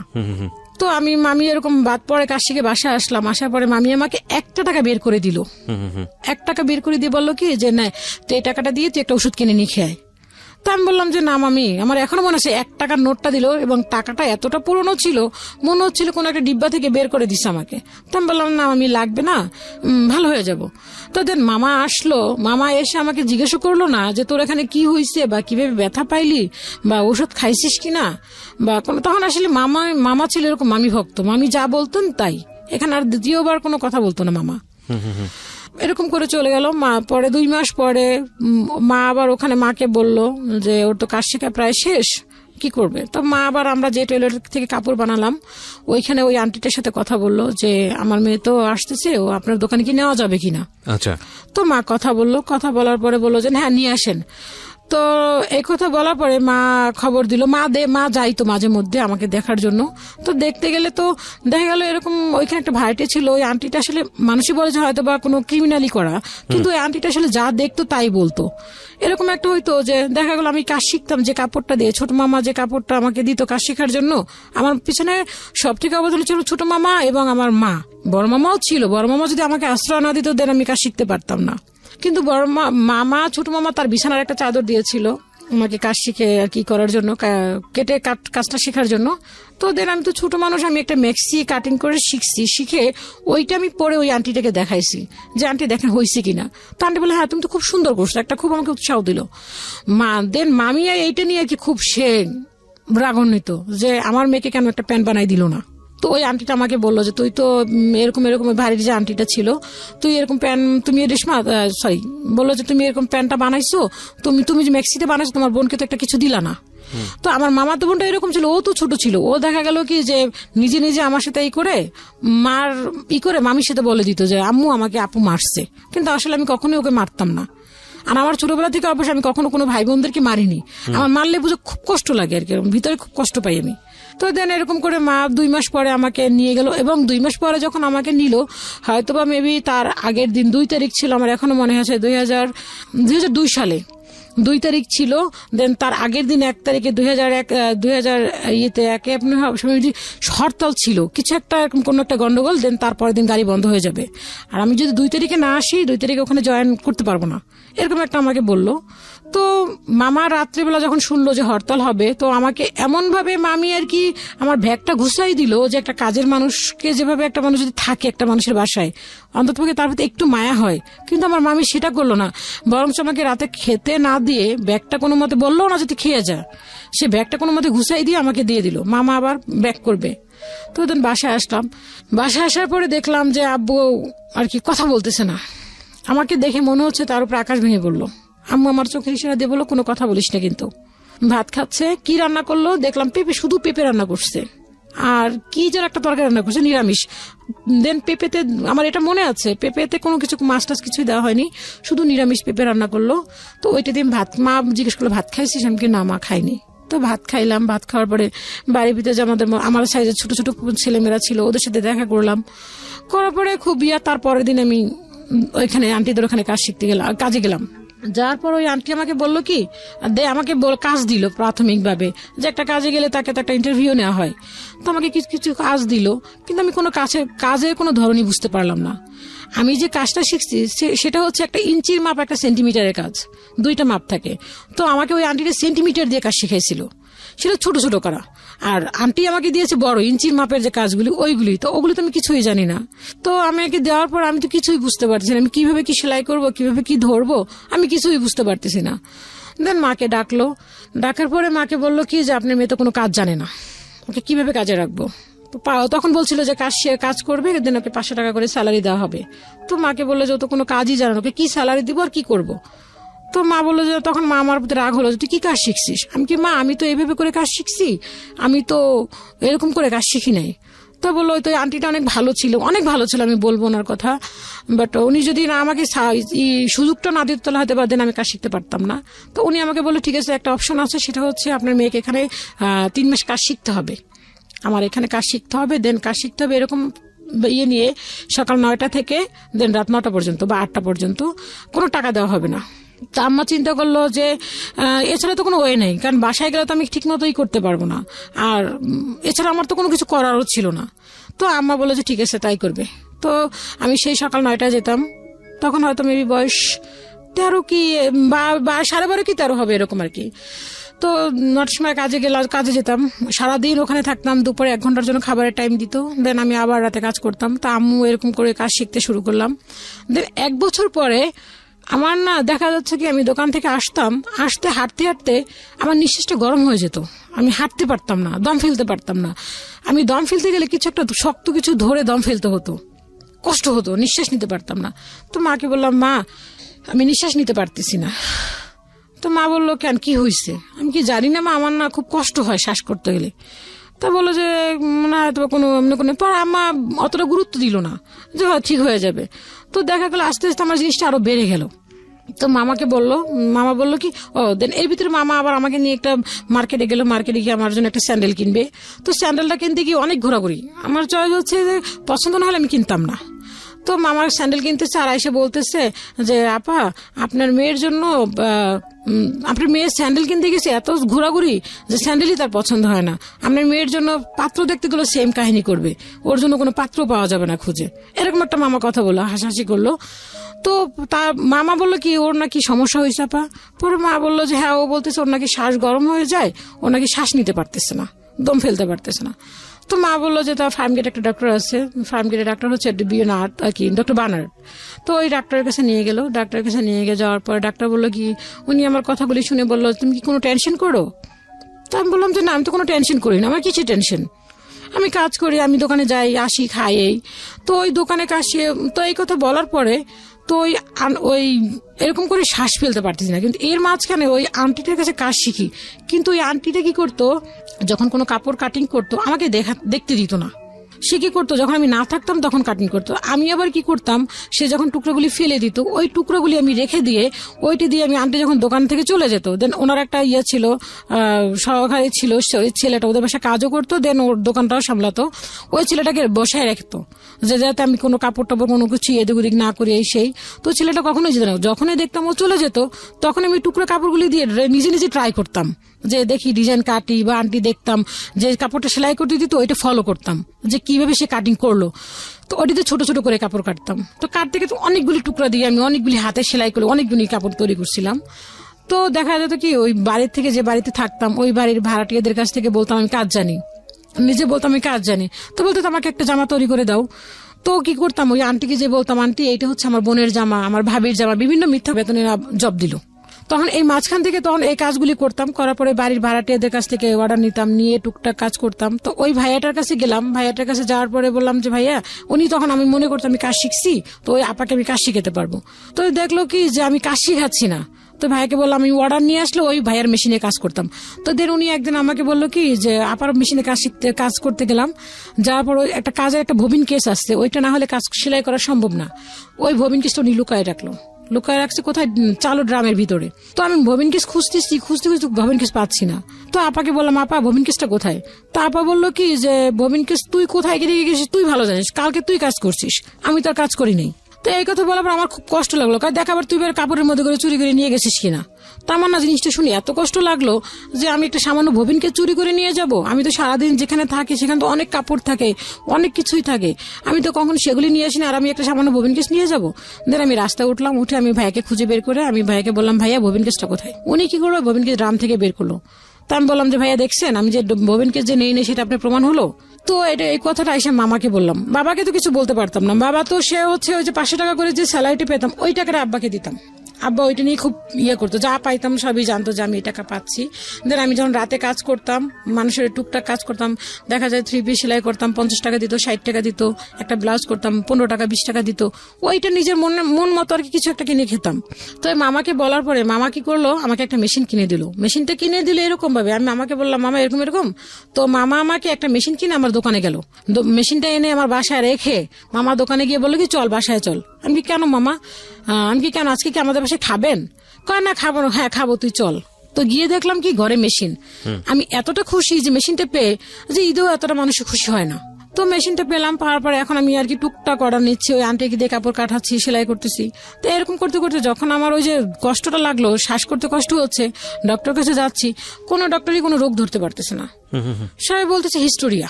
তো এই ডাক্তার বললো তুমি কোনো টেনশন করো? তা আমি বললাম না আমি কোনো টেনশন করি না। তাহলে তোমার কেন এরকম হবে? এটা তো সাধারণত যারা চিন্তা করে সারাক্ষণ তাদের জন্য এরকম একটা হতে পারে, বা কোনো দিক দিয়ে কোনো কষ্ট পেলে, কোনো রিলেশন করলে তারা হয়তো এরকম ভাবে কষ্ট পেতে পারে। তোমার কেন কিসের কষ্ট, তুমি কেন কিসের চিন্তা করো? তো মাকে জিজ্ঞেস করলো, মাকে বললো যে না আমার মেয়েতে এরকম কোনো কিছু দেখতে পারতেছি না। তো এই কথা বলার পরে তো এরকম করতে অনেকটা ডাক্তার দেখালো, বেশ কয়েকটা ডাক্তারই দেখালো, দেখানোর পর কোনো ডাক্তারই কোনো রোগ ধরতে পারছে না। সেম ওই একই কাহিনী যে আমার শ্বাসকষ্ট, আমি নিঃশ্বাস ফেলতে পারছি না। কিন্তু এটা দিন দিন আরো বেড়ে গেল। বেড়ে যাওয়ার পরে এক পর্যায়ে চলে গেল, এখন আর কি ডাক্তাররা সবাই একই কথা যেহেতু বলছে, এখন বলে দেখেন আপনার মেয়ে কোথাও কোনো রিলেশন করছে, দেন সেক্ষেত্রে আপনার মেয়ে কষ্ট পেয়েছে, এরকম কিছু একটা। তো আম্মু আমাকে বললো, আমাদের ফ্যামিলিটা এরকম ছিল যে পিছনে আবার যেতে হয়, সেটা হচ্ছে যে যখন ক্লাস 2-তে পড়ি তখন আমার মামা একটা কথা বলেছিলেন যে তোমরা যা কিছু করো না কেন, আমি আর আমার বোন আর আমার এক খালাতো বোন আছে, তো ওই তিনজনকে বলেছিল যে তোমরা এমন কোনো কিছু করো না যাতে কেউ তোমাদেরকে বদনাম বলে বা বলে যে অমুকের ভাগ্নিটা এরকম দেখছি, অমুক ছেলের সাথে ঘুরে বেড়াচ্ছে বা অমুক একটা খারাপ কিছু করছে, এটা তোমাদের মাথায় রেখো। যদি পছন্দ হয় দেন বলো যে হ্যাঁ আমার পছন্দ হয়েছে, আমি ওর সাথে যাব, এরকম। তখন আমরা খুবই ছোট, ওই কথাগুলি মাথায় থাকতো যে মামা তো এই কথা বলে দিয়েছে যে কারণ যদি কোনো ছেলের সাথে কথা বলি দেন খারাপ দেখলে তো অবশ্যই মানুষই খারাপ বলবে। তো মা আমাকে জিজ্ঞেস করলো তুই কি কারোর সাথে কোনো রিলেশন করছিস? আমি কি না মা, আমি তো কারোর সাথে কোনো সম্পর্কই করিনি। তো মা আমাকে এমন ভাবে ধরলো, তা আমি ইনজেকশনকে খুব ভয় পেতাম। তো এখানে একটা ফার্মেসিতে নিয়ে গেল ইনজেকশন দেওয়ার জন্য, আমাকে বললো কি তুমি যদি এখন সত্য কথা না বলো দেন তোমাকে আমি ইনজেকশন দিয়ে দিব। তো আমি ভয়ের চোটে বললাম যে হ্যাঁ আমি যখন আমি ক্লাস 6 থেকে 7-এ উঠে যখন পড়াশোনা করে যখন ঢাকায় আসছি তখন একটা ছিল আমাকে একটা চিঠি দিয়েছিল, তো এটা আমি কাউকে বলিনি কোনোদিন। ওই চিঠিটা আর কি বলছিল তোমাকে আমার পছন্দ এই সে, ওই বাড়ির ভাড়াটি একটা ছেলে। তো এই কথাটা আমি মাকে বলে দিলাম যে মা আমাকে না, ওর নাম হচ্ছিল খোকন, মা আমাকে না খোকন না এই একটা চিঠি দিছিল। মা তো প্রচুর পরিমাণ রেগে মেগে, মা বললো কি তার মানে তোর খোকনের সাথে সম্পর্ক ছিল এই সেই। তো মামাকে আমার এক আম্মুর চাচতো ভাই ছিল আর কি বাড়ির পাশে, তো ওনাকে বললো, উনি চিনতো ভালো করে, তো বললো যে এই ব্যাপার, ওর কারণে মনে হয় এই হয়েছে। দেখা গেল যে না ওটাও কোনো কিছু না। দেন এখন এই জিনিসটা রোগটা এতটা বেড়ে গেল যে আমি আসলে কি যে কাজ করবো কি, কাজই করতে পারতেছি না। আর এটা উঠলে যখন আমি নিঃশ্বাসটা নিতে পারতাম না, দেখা যায় 4টা যে ছেলে আমাকে ধরে রাখতে পারতো না। এতটা শক্তি কোত্থেকে আসতো একমাত্র উপরালাই ভালো জানেন। যখন দমটা ফেলতাম তখন আমার শরীরের কোনো শক্তি থাকতো না। তো বা এইটা নিয়ে তার কোনো ইয়েই ছিল না যে আমার মেয়েটা অসুস্থ, যে ওর এরকম হচ্ছে, তার এরকম কোনো ইয়েই ছিল না। সে নিজের মতো করে চলছে, খাচ্ছে, এরকম। তো একদিন এরকম আমি খুবই অসুস্থ, এরকম একটা পর্যায়ে আমাকে দোয়া টোয়া পরে ফুটে দিয়ে আমাকে আর কি যে অ্যাকচুয়ালি মারা যাবে এরকম একটা অবস্থা। ঘরে টিভি ছাড়া, মামা বড় মামাও আসছে যে দেখতেছে খুব সিরিয়াস অবস্থা, ঘরে টিভি ছাড়া। আমি ঘরে শুয়ে শুয়ে আর কি কথা বলতে পারতেছি না, শুধু চোখ দিয়ে পানি পড়তেছে, কিন্তু আমি কাউকে বোঝাতে পারতেছি না। সবাই মনে করতেছে হয়তো ওর উপরে জিন আছে বা কোনো কিছু আছে সাথে বা কোনো ভূতে ধরছে, এরকম একটা সবাই এরকম মানে করতেছে। কেউ যখন উঠে আমার এই নিঃশ্বাসটা বন্ধ করতে যখন হয়, কেউ আমাকে জুতা শোনাচ্ছে, কেউ হলুদ পুড়ে নাকের সামনে ধরতেছে, কেউ আমার কেন আঙুল চিপে ধরতেছে, কেউ নাক চিপে ধরতেছে, আগে যে যেটা পারতেছে সেটাই করতেছে। কিন্তু আমি কাউকে বলতে পারতেছিলাম না, জানি আমি তোমরা যা বলতেছো আমি সব শুনি, কিন্তু আমি কাউকে বলতে পারছিলাম না, আমার দমটা উঠে কষ্ট লাগতেছে। তো এরকম এক পর্যায়ে আব্বা দেখলাম কি আব্বা ঘরে বসে টিভি দেখতেছে, কিন্তু আমার অবস্থা খুবই সিরিয়াস। সবাই দোয়া টোয়া পরে আমাকে ফটো দিয়ে করতেছে যে মনে হচ্ছে এখনই মারা যাব, এরকম একটা পর্যায়ে চলে গেল। আচ্ছা। তো আব্বা পরে বাসার ভাড়াটিয়াটা বললো যে আপনি কি মানুষ, মেয়েটা মরার পর্যায়ে চলে গেছে আর আপনি মাঝখানে বসে টিভি দেখতেছেন, আপনি কি মানুষের মধ্যে পড়েন? আব্বা কি করলো, টিভিটা বন্ধ করে দিয়ে সে চলে গেল। সে কি করলো, পাশের রুমে গিয়ে আবার টিভি দেখা শুরু করলো। আমি যে ওখানে বসে এই অবস্থা, এটা সে কখনোই ফলো করলো না। তো আমার বড় মামার চোখে, আমার নানু মারা গেছে, আমার বড় মামা কান্না করে নাই, কিন্তু আমার অবস্থা দেখে আমার বড় মামা কাঁদতে কাঁদতে বের হয়ে যাচ্ছে বাসা থেকে। তখন আমার ছোট মামা ঢুকতেছে যে কি দেখতে যাচ্ছিস, লাশ দেখতে যাচ্ছিস, যাই দেখ মেয়েটার অবস্থা। আর ওর বাপে টিভি দেখতেছে পাশে বসে বসে, ওর বাপে কোন। তো আমার কাছে তখন মনে হচ্ছিল আমি একটা তরমুজ খাবো, আমার মনে একটা ইয়ে হলো। ঠিক তখনই মামা একটা তরমুজ নিয়েই আসছে আর কি, মনের একটা ইয়ে হলো যে খেতে পারতাম, কাউকে বলতে পারতেছিলাম না, বাট মনের একটা ইচ্ছা ছিল। মামা নিয়ে আসলো, আসার পরে মাকে বললাম ইশারা দিয়ে, মা আমি খাবো। তো মা এরকম ভাবেই করলো, কেটে দিল। তো ডাক্তার আমাকে অনেক ডাক্তার দেখালো, ডাক্তার বললো যে ওর জন্য এখন ট্রিটমেন্ট হচ্ছে যে ওকে ঘুমের ঔষধ। আচ্ছা। ওকে যদি আপনি জাগায় রাখেন তাহলে ও এরকম অবস্থা হয়ে যাবে, যদি ওকে ঘুমের ভিতরে রাখেন দেন তাহলে ও ভালো থাকবে। তো আমাকে এরকম করে আম্মু সকালবেলা আর কি ওষুধ দিয়ে ঘুম পাড়ায় রেখে যেত, দেন আম্মু দুপুরে আসতো, এসে আম্মু আমাকে গোসল করাইতো, খাওয়াইতো, আবার দেন আমি ঘুমাই যেতাম। কিন্তু আমার সামনে কে আসলো, কিন্তু কানে শুনতাম, কে আমার সামনে আসলো কে গেল এটা আমি কখনোই চিন্তা করতে পারিনি। মনে হচ্ছে একটা অ্যাবনর্মাল টাইপের একটা মানুষ হয়ে গেছিলাম। তো এরকম করতে করতে যে যা বলতো তাই আম্মা ট্রিটমেন্ট করতো। বাদ দেওয়া যদি কোনো একটা বাদ দেওয়া যদি এসে বলতো যে হ্যাঁ তোমার মেয়ে এই হয়েছে, তোমার মেয়েকে ভালো করতে পারবো, আম্মু তাই করতো আর কি। যদি বলতো যে এইটা করতে পারলে তোমার মেয়ে ভালো হবে, আম্মু সেটাই করতো। তো কি কারণে রোগটা ভালো হয়েছে আল্লাহ ভালো জানে, আল্লাহর কাছে তার শুক্রিয়া আদায় করি যে ভালো হয়ে গেছে। তো এরকম এক পর্যায়ে আব্বু আর কি আমার তখন আর কি ওইখান থেকে ওই আন্টি উনি লন্ডনে চলে যাবে, তো আমি অসুস্থ অবস্থায় আন্টি আমাকে ছুটি দিল। তো আন্টি বলে যে ও সুস্থ হয়ে আসুক তারপরে দিন আমি নিব। তো আন্টি আসলো আমাকে দেখতে, এসে দেখে যে আমি বিছানায় শোয়া। তো আন্টি বলে যে আমি তো এখন লন্ডন যাব, আমার তো এখন ওকে দরকার, ও কি এখন কাজ করতে পারবে? তো আমি যদি ওখান থেকে চাকরিটা চলে যায় তাহলে তো আমি খাবো কি, আমার আব্বাকে তো আমাকে টাকা দিতে হবে। তো আমি আবার ওইখান থেকে আস্তে আস্তে করে গেলাম। পরে যাওয়ার পরে ওনার মেয়ে ছিল, ওই আন্টিটার মেয়ে ছিল যথেষ্ট পরিমাণ রাগী, ওনার মেয়ে যা বলতেন তাই। তো ওইখানে গেলাম, ওই আপুটার সাথে মিললো না আমার। আচ্ছা, হ্যাঁ ওই আপুটা যথেষ্ট পরিমাণ রাগী এবং খুব বদমেজাজি টাইপের একটা মেয়ে। ওকে। তো ওইখানে কাজ করলাম, কয়েকদিন কাজ করার পর ওনার সাথে আমার সাথে খুব আর কি রাগারাগি হলো। তো রাগারাগি হওয়ার পর ওনার কাছ থেকে, আমিও তো ছোট ছিলাম, খুব রাগান্বিত ছিলাম আমিও। তো আমি ওনার কাছ থেকে চলে আসলাম। চলে আসার পরে এখন আমি কি করব, এখন তো আমাকে একটা কাজ খুঁজতে হবে। ওখান থেকে যে আমি কাজ শিখছি, আমি ভয়ে বেরোচ্ছি না যে আমি যে কাজটা শিখছি, কিন্তু আমি ওখান থেকেও কাজ করতাম, দেন বাসায় এসেও আবার টুকটাক কাজ করতাম মেশিনে। দেখা যায় 9টা পর্যন্ত এসে আবার 10টা পরে কাজ করতাম, রাত 2টা 3টা পর্যন্ত করতাম, করে আবার ঘুমাইতাম, সকালে উঠে আবার যেতাম, এরকম আর কি একটা ইয়ে ছিল আমার। তো ওখান থেকে বের হবো ভাবতেছি কোথায় যাব, কি কার কাছে যাব, আর এই কাজটা আমার ভালো কি না খারাপ, আমি কি করে কাজ করব। একা একা চিন্তা করতে করতে একটা টেলার আবার যোগাযোগ করলাম যে ভাই আমাকে কাজে নিবেন। তা ওই এলাকাতেই ছিল। তো ওইখানে যাওয়ার পরে বললো যে আপনি কি সব কাজ জানেন? আমি টুকটাক বললাম হ্যাঁ আমি সব কাজ জানি। তো ওরা আমাকে নিল, আমাকে 1000 টাকা স্যালারি ধরলো। তো 1000 টাকা স্যালারি ধরার পরে আমাকে বলে প্রোডাকশনে কাজ করতে হবে, যত পিস কাজ করবেন দেন তত পিস টাকা হবে। তো আমি বললাম যে এটা তো আমি কখনো করি নাই, ঠিক আছে করে দেখি, ট্রাই করে দেখি। তো আমি করলাম, কয়েকদিন করার পরে দেখলো যে না আমি টুকটাক করতে পারতেছি, অত যে আহামরি করতে পারতেছি তা না। তো করলাম, করার পর ওখানে দেখলাম যে আর কি কাজের প্রত্যেকটা কাজের ক্ষেত্রেই তো একটা মানুষের ভালো মন্দ থাকে। তো দেখলাম ওখানে ভালোটা দেখা যায়, একটা কাজ করলাম ভালো না হলো খারাপ হলে দেখা যায় বেশি ওইটাকে মেশিন করতো, প্রাধান্য দিত যে হ্যাঁ আমি ভালো কাজ করতেছি না এই সেই। তো ওইখান থেকেও চলে আসলাম। চলে আসার পর এখন চিন্তা করতেছি কি করব। তো একদিন একটা লোক বললো যে তুমি ওই একটা কারখানায় ঢুকলে তোমাকে প্রতি মাসে 2000 টাকা স্যালারি দিবে, তুমি কি ওখানে করবা? তখন আমি চিন্তা করলাম 2000 টাকা স্যালারি তার মানে অনেক টাকা, আমার কাছে মনে হয় 2000 টাকা মানে অনেক টাকা। আমি মহা খুশি। 2000 টাকা মানে তাহলে আব্বাকে আমি 1000 টাকা দিয়ে 1500 টাকা দিব, 500 টাকা করে আমি রেখে দেবো, আমি এটা চিন্তা করলাম। তো ওইখানে কোনো কারণে হয়নি। তা আম্মা আমাকে দিল না, যে ছেলে মানুষ, ওখানে কারখানা, ওখানে অনেক ছেলে মানুষ থাকবে, কি না কি হবে, যাওয়ার দরকার নেই, এত বেশি টাকার দরকার নেই, তুই যেখানে আসিস সেখানেই থাক। তো ওখানে আবার রয়ে গেলাম, ওখানে মহিলা ছিল, আপুটা আসতো সবসময় দোকানে বসতো, কাজ করতো, ফলো আপ করতো। তো এরকম করে ওখান থেকে এক পর্যায়ে ওখান থেকে চলে আসলাম। চলে আসার পরে এখন আমি চিন্তা করলাম যে না আমি তো এখন মোটামুটি কাজ জানি, হ্যাঁ এখন আমি ঘরে টুকটাক করতে পারি। এদের ভিতরে এক আন্টি আবার আমাকে কিছু বিভিন্ন আর কি একটা আন্টি বললো যে ও মেয়েটা ভালো কাজ জানে। তো আন্টি আমাকে ট্রায়ালের জন্য কিছু কাজ দিল, দেওয়ার পর দেখা যাচ্ছে আমি জবও করতাম, দেন ওই আন্টিদের কিছু বাসায় বাসায় গিয়ে কাজও আনতাম, এনে বাসায় কাজ করে আবার দিতাম। ওইটা আমার একটা এক্সট্রা ইনকাম ছিল। তো ওরকম করে করতাম, করতে করতে আব্বু আমাকে তখন আর কি এই আব্বু হেল্প করা শুরু করলো আমাকে। দেখা যাচ্ছে যে আমি কাজ করে আসছি, আমাকে ওই মেশিনের কিছু কাজ যদি হেল্প করা লাগতো সে আমাকে হেল্প করতো, হাতে কাজ টাজ করা লাগলে হেল্প করে দিত।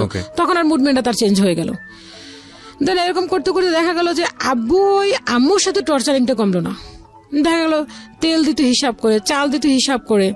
তা আম্মু কি করতো, যতটুকু ইনকাম করতো তা দেখা যাচ্ছে যে যতটুকু তেল হিসেব করে দিত ওইটুকু তো হতো না। তা আম্মু যে ইনকাম করতো ওই টাকা দিয়ে আব্বুকে সব টাকা দিয়ে দিয়ে কিছু টাকা রেখে দিত, ওই টাকা দিয়ে আম্মু আবার তেল কিনে আম্মু আবার ওখানে পুরাইতো। তো এরকম এক পর্যায়ে করতে করতে আমি একটা দোকানে ঢুকলাম যে আমি কাপড় কাটিং করতে পারি, যাকে বলে কাটিং মাস্টার। তো কাটিং মাস্টার বেতন হবে কত, বললো যে বেতন হবে তোমার 3000 টাকা। আচ্ছা, হ্যাঁ তো 3000 টাকা, কিন্তু ওখানে অপশন হচ্ছে কাটিংও করতে হবে, দেন সেলাইও করতে হবে, দুইটাই করতে হবে। তা আমি বললাম যে হ্যাঁ আমি করবো, সমস্যা নেই। তো এখানে বললো যে ঠিক আছে, ঢুকলাম 3500, তখন 3000 টাকা ঢুকলাম। আমি বললাম যে পরে কিছুদিন পরে বললাম যে না আপু আমাকে একটু বাড়াই দিতে হবে, তখন আমাকে 500 টাকা বাড়ালো। বাড়ানোর পরে ওই আপুটার আসলে দোকানটা ভালো করে চলতো না, কারণ আমি তো যেটা সত্য কথা, তখন তো ভালো করে যে কাজ জানতাম না, একটা কাস্টমারকে কিভাবে হ্যান্ডেল করবো ওভাবে ভালো আমি করতে পারতাম, ভয় পেতাম যে আল্লাহ কাজটা ভালো হচ্ছে না খারাপ হচ্ছে, আমাকে কাস্টমারকে কমপ্লেন করবে, এইটা চিন্তা করতাম। জি। তো ভালো করে পারতাম না আর কি। তারপর সাহস করতাম যে না আমাকে এটা করতে হবে। তো আপু আমাকে এক সময় বললো কি যে দেখো দোকানটা তো চলছে না, দোকানটা তোমার, তুমি একটা কাজ করো, তুমি দোকানটা কিনে নাও। দোকানটার দাম ছিল 60,000 টাকা আর কি, সবকিছু নিয়ে 60,000 টাকা আমাকে দিতে হবে। তো আমি বললাম আপু, তখন আমার চিন্তা হলো যে আমি তো কাজই মনে মনে ভাবলাম, আমি ওনাকে বললাম না যে আমি তো ভালো করে কাজই জানি না, আমি 60,000 টাকা নিয়ে দোকান ভাড়া কিভাবে দিব? দোকান কত ভাড়া সালের গল্প এটা? হ্যাঁ আমি তো মানে আপনার জন্য এই 60,000 টাকার হিসাব কত সালের এটা? এটা হচ্ছে আপনার 2005-এ। 2005। হ্যাঁ, ও সরি, এর মাঝখানে আমি কথা ফেলে আসছি। সেটা হচ্ছে এই পর্বটার আগে হচ্ছে, সেটা হচ্ছে যখন আব্বু আর কি আমি কাজ করা শুরু করলাম, তো আব্বুকে দেখলাম কি সারাক্ষণই ঘরের ভিতরে, এসে দেখতাম ওই টর্চারিংটা, আম্মুকে মারতো বা আম্মু দেখা যাচ্ছে যে রাতে ভাত খেত, লাইট অফ করে ভাত খেত, সকালে কোনো শব্দ করতে পারতো না। আম্মু যে সকালে অফিসে যাবে, এদিন আম্মা এর মাঝখানে আবার আম্মা একটি স্কুলে জব হলো, তো আম্মু সকালে যে ভোরবেলা রান্না করে রেখে যেতে হবে, আম্মু কোনো শব্দ করতো না আর কি, মনে হচ্ছে যে ঘরে পিঁপড়া আওয়াজ করতে পারবে, দেন আম্মু আওয়াজ করতো না, এরকম একটা পর্যায়ে। তো এক পর্যায়ে এরকম একটা করতে করতে টর্চারিং করতে করতে আমি আম্মুকে একসময় বললাম যে মা একটা কাজ করো, আমার না ভালো লাগে না, আমি সারাদিন কাজ করে আইসা যদি দেখি এরকম ভাবে আব্বা গ্যাঞ্জাম করতেছে, ভালো লাগে না, তুমি একটা কাজ করো, আমরা আলাদা হয়ে যাই। তা আমি কয়েকবার চেষ্টা করছি যে আলাদা হয়ে যাব, কয়েকবার বের হয়ে গেছে, একবার বের হয়ে গিয়ে একটা মেয়ের সাথে বলছি, কথা বলছি যে আমি চলে যাব, থাকবো না। তো মামা বললো কি যে না তুই কই যাবি? আমার মামা আমাকে সবসময় সাপোর্ট দিত, আর এই কাজের পিছনে সবচেয়ে বেশি সাপোর্ট হচ্ছে আমার মামার, সব থেকে অবদান মা এবং মামা। তো মামা বললো যে ঠিক আছে তুই কই যাবি? তো মা আব্বা এরকম করতে করতে আম্মা বললো যে ঠিক আছে তাহলে আমরা আলাদা হয়ে যাব, আমরা থাকবো না এখানে। প্রিয় শ্রোতা, আপনারা শুনছেন কাটলো যে আমি কোনোদিন তোমাকে ফেলে চলে যাব না। হ্যাঁ, তা আম্মা এতই একদম নরম একটা মানুষ যে সে যদি একবার বলে, যদি বলেন যে না আপনি এই কাজটা করবেন, সে ওইটা খুব সরম্য বিশ্বাস করে নেবে। আচ্ছা, তা আম্মা ওইটা বিশ্বাস করে নিল, করার পরে দেন আবারই সেই একই অবস্থা, টর্চারিং শুরু, কোনো এর থেকে আর কোনো বিকল্প কোনো কিছু হইল না। তো বাসা চেঞ্জ করলাম আমরা, ওখান থেকে বাসা চেঞ্জ করে ওখানে আব্বু ওরকম ভাবে গ্যাঞ্জাম সৃষ্টি করতেছে। তো বাড়িওয়ালা আঙ্কেলে ওই মামাটা বললো কি তোমরা এখান থেকে চলে যাও, তোমরা এইভাবে করতেছো, কোনো একটা অ্যাক্সিডেন্ট হয়ে গেলে তখন আর কি দেখা গেল যে মারাটারা গেলে তখন পুলিশ এসে আমাদেরকে ধরবে, তোমরা এখান থেকে বাসা শিফট করো। দেন আব্বু এরকম গ্যাঞ্জাম সৃষ্টি করতেছে, আমার ভাই আবার এর মাঝখানে একটা মেয়ের সাথে রিলেশন করলো, তখন খুবই ছোট, ওইটা নিয়ে অনেক কিছু তট, ওরা ওই মামিটার মাও আবার ওই মামিটা বিচার দিল বাড়িওয়ালাকে। তো এই সবকিছু মিলে বাড়িওয়ালা বাসা ছেড়ে দিতে বললো, দেন আমরা বাসা ছেড়ে দিলাম। তো যে বাড়িটাতে গেলাম ওখানে ভাড়াটিয়া ছিল বলতে গেলে আমরা আর 2টা ভাড়াটিয়া ছিল, ভাড়াটিয়া ছিল না। তো ওখানে যাওয়ার পর একদিন আমি আসছি, তো বাজার তো ওরকম ভাবে দেয়নি, আমি রাতে আসছি তখন বাজে 9:30। দোকান থেকে আসার পরে আব্বা কি করলো, সামান্য একটা গামছা, যে আব্বুর কোনো কিছু আমরা ধরতে পারতাম না, যে একটা সন্তানে যে তার বাবার জিনিসপত্র ধরবে ওইটা কখনো ধরতে পারতাম না, আর কখনো বলতে পারতাম না আব্বা এই জিনিসটা খাবো, আমাদেরকে এই জিনিসটা কিনে দাও, কখনোই বলতে পারতাম না মুখ ফুটে।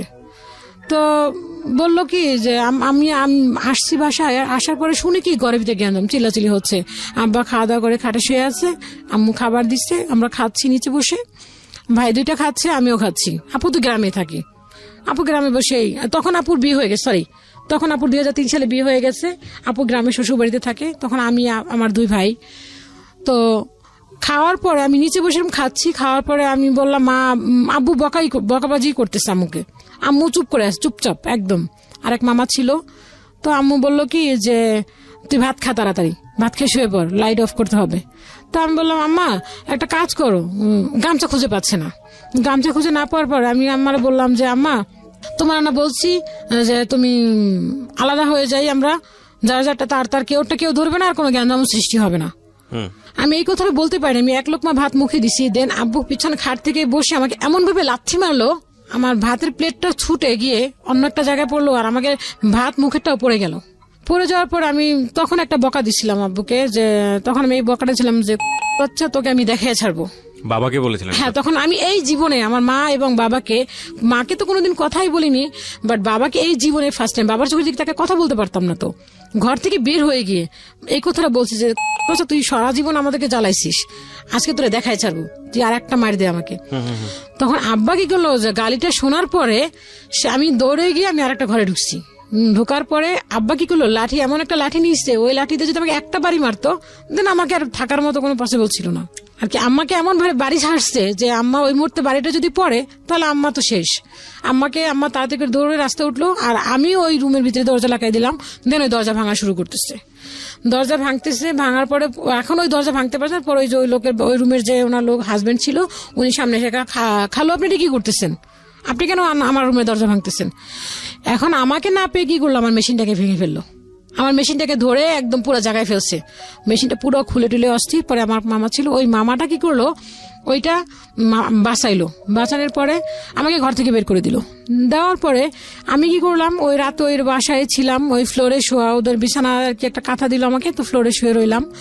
শুয়ে থাকার পরে সকালে উঠলাম, উঠার পরে মনে হলো যে আমি ভাবলাম, আমার এতটা কষ্ট লাগলো যে সারাদিন আমি আমি কষ্ট করে আসি, তারপরে কেন এত অশান্তি? তুমি টাকা চাইছো, তুমি ছোটবেলা থেকে টাকা চাইছো, টাকা দিচ্ছি তোমাকে, আমি যতটুকু ইনকাম করি সবই তোমাকে দেই, আর আমি সারা রাত ধরে যেটা কাজ করি সেইটাই আমি নিজে খরচ করি, টুকটাক যেটুকু পাই, অনেক পরিশ্রম করি। তুমি টাকার জন্য যত কিছু করলা, মা টাকা দিচ্ছে, আমি টাকা দিচ্ছি, তারপর তুমি কেন এত অশান্তি করবা? তোমার অশান্তিটা কিসের? তো কষ্ট লাগলো। তো আমি একটা সমিতি করছিলাম, 200 টাকা করে রাখতাম, ওইখান থেকে কিছু টাকা পাইছিলাম, 6 থেকে 7 হাজার টাকা পাইছিলাম। ওই টাকাটা ছোট মামাকে দেওয়ার কথা ছিল, ওই টাকাটা মামা ব্যাংকে রেখে দিবে, আমার জন্য একটা ডিপিএস করছিল। তো মামাকে টাকাটা দেওয়ার জন্য আমি রেখে দিছিলাম। তো ওই টাকাটা নিয়ে আমি কি করলাম, আমি আর থাকবো না, আমি আব্বার কাছে আর থাকবো না, আমি বাসা থেকে বেরিয়ে হয়ে যাবে এখন। তো বের হয়ে গেলাম, বের হয়ে গিয়ে আমি একটা পাশের বাড়িতে, ওখানে মেবি মনে করেন 18 না 20টা ঘর ছিল, তো ওই বাড়িতে আমি একটা রুম রাখলাম। রুম রেখে 1800 টাকা ভাড়া ছিল রুমটার। তো রাখলাম। আমি তখন মা ছিল না বাসায়, মা তো চলে গেল অফিসে সকালবেলা। আমি এইটা কাজ করলাম, আমি দোকানে আর গেলাম না, না গিয়ে আমি এই কাজগুলি করলাম। আমি আর থাকবোই না, আমার কথা হচ্ছে আমি থাকবো না। আমি দেখতে দেখতে এখন অতিষ্ঠ হয়ে গেছি, আমার পক্ষে আর সম্ভব না। আমি ইনকাম করে খাই, তাহলে আমি কেন তার কাছে থাকবো?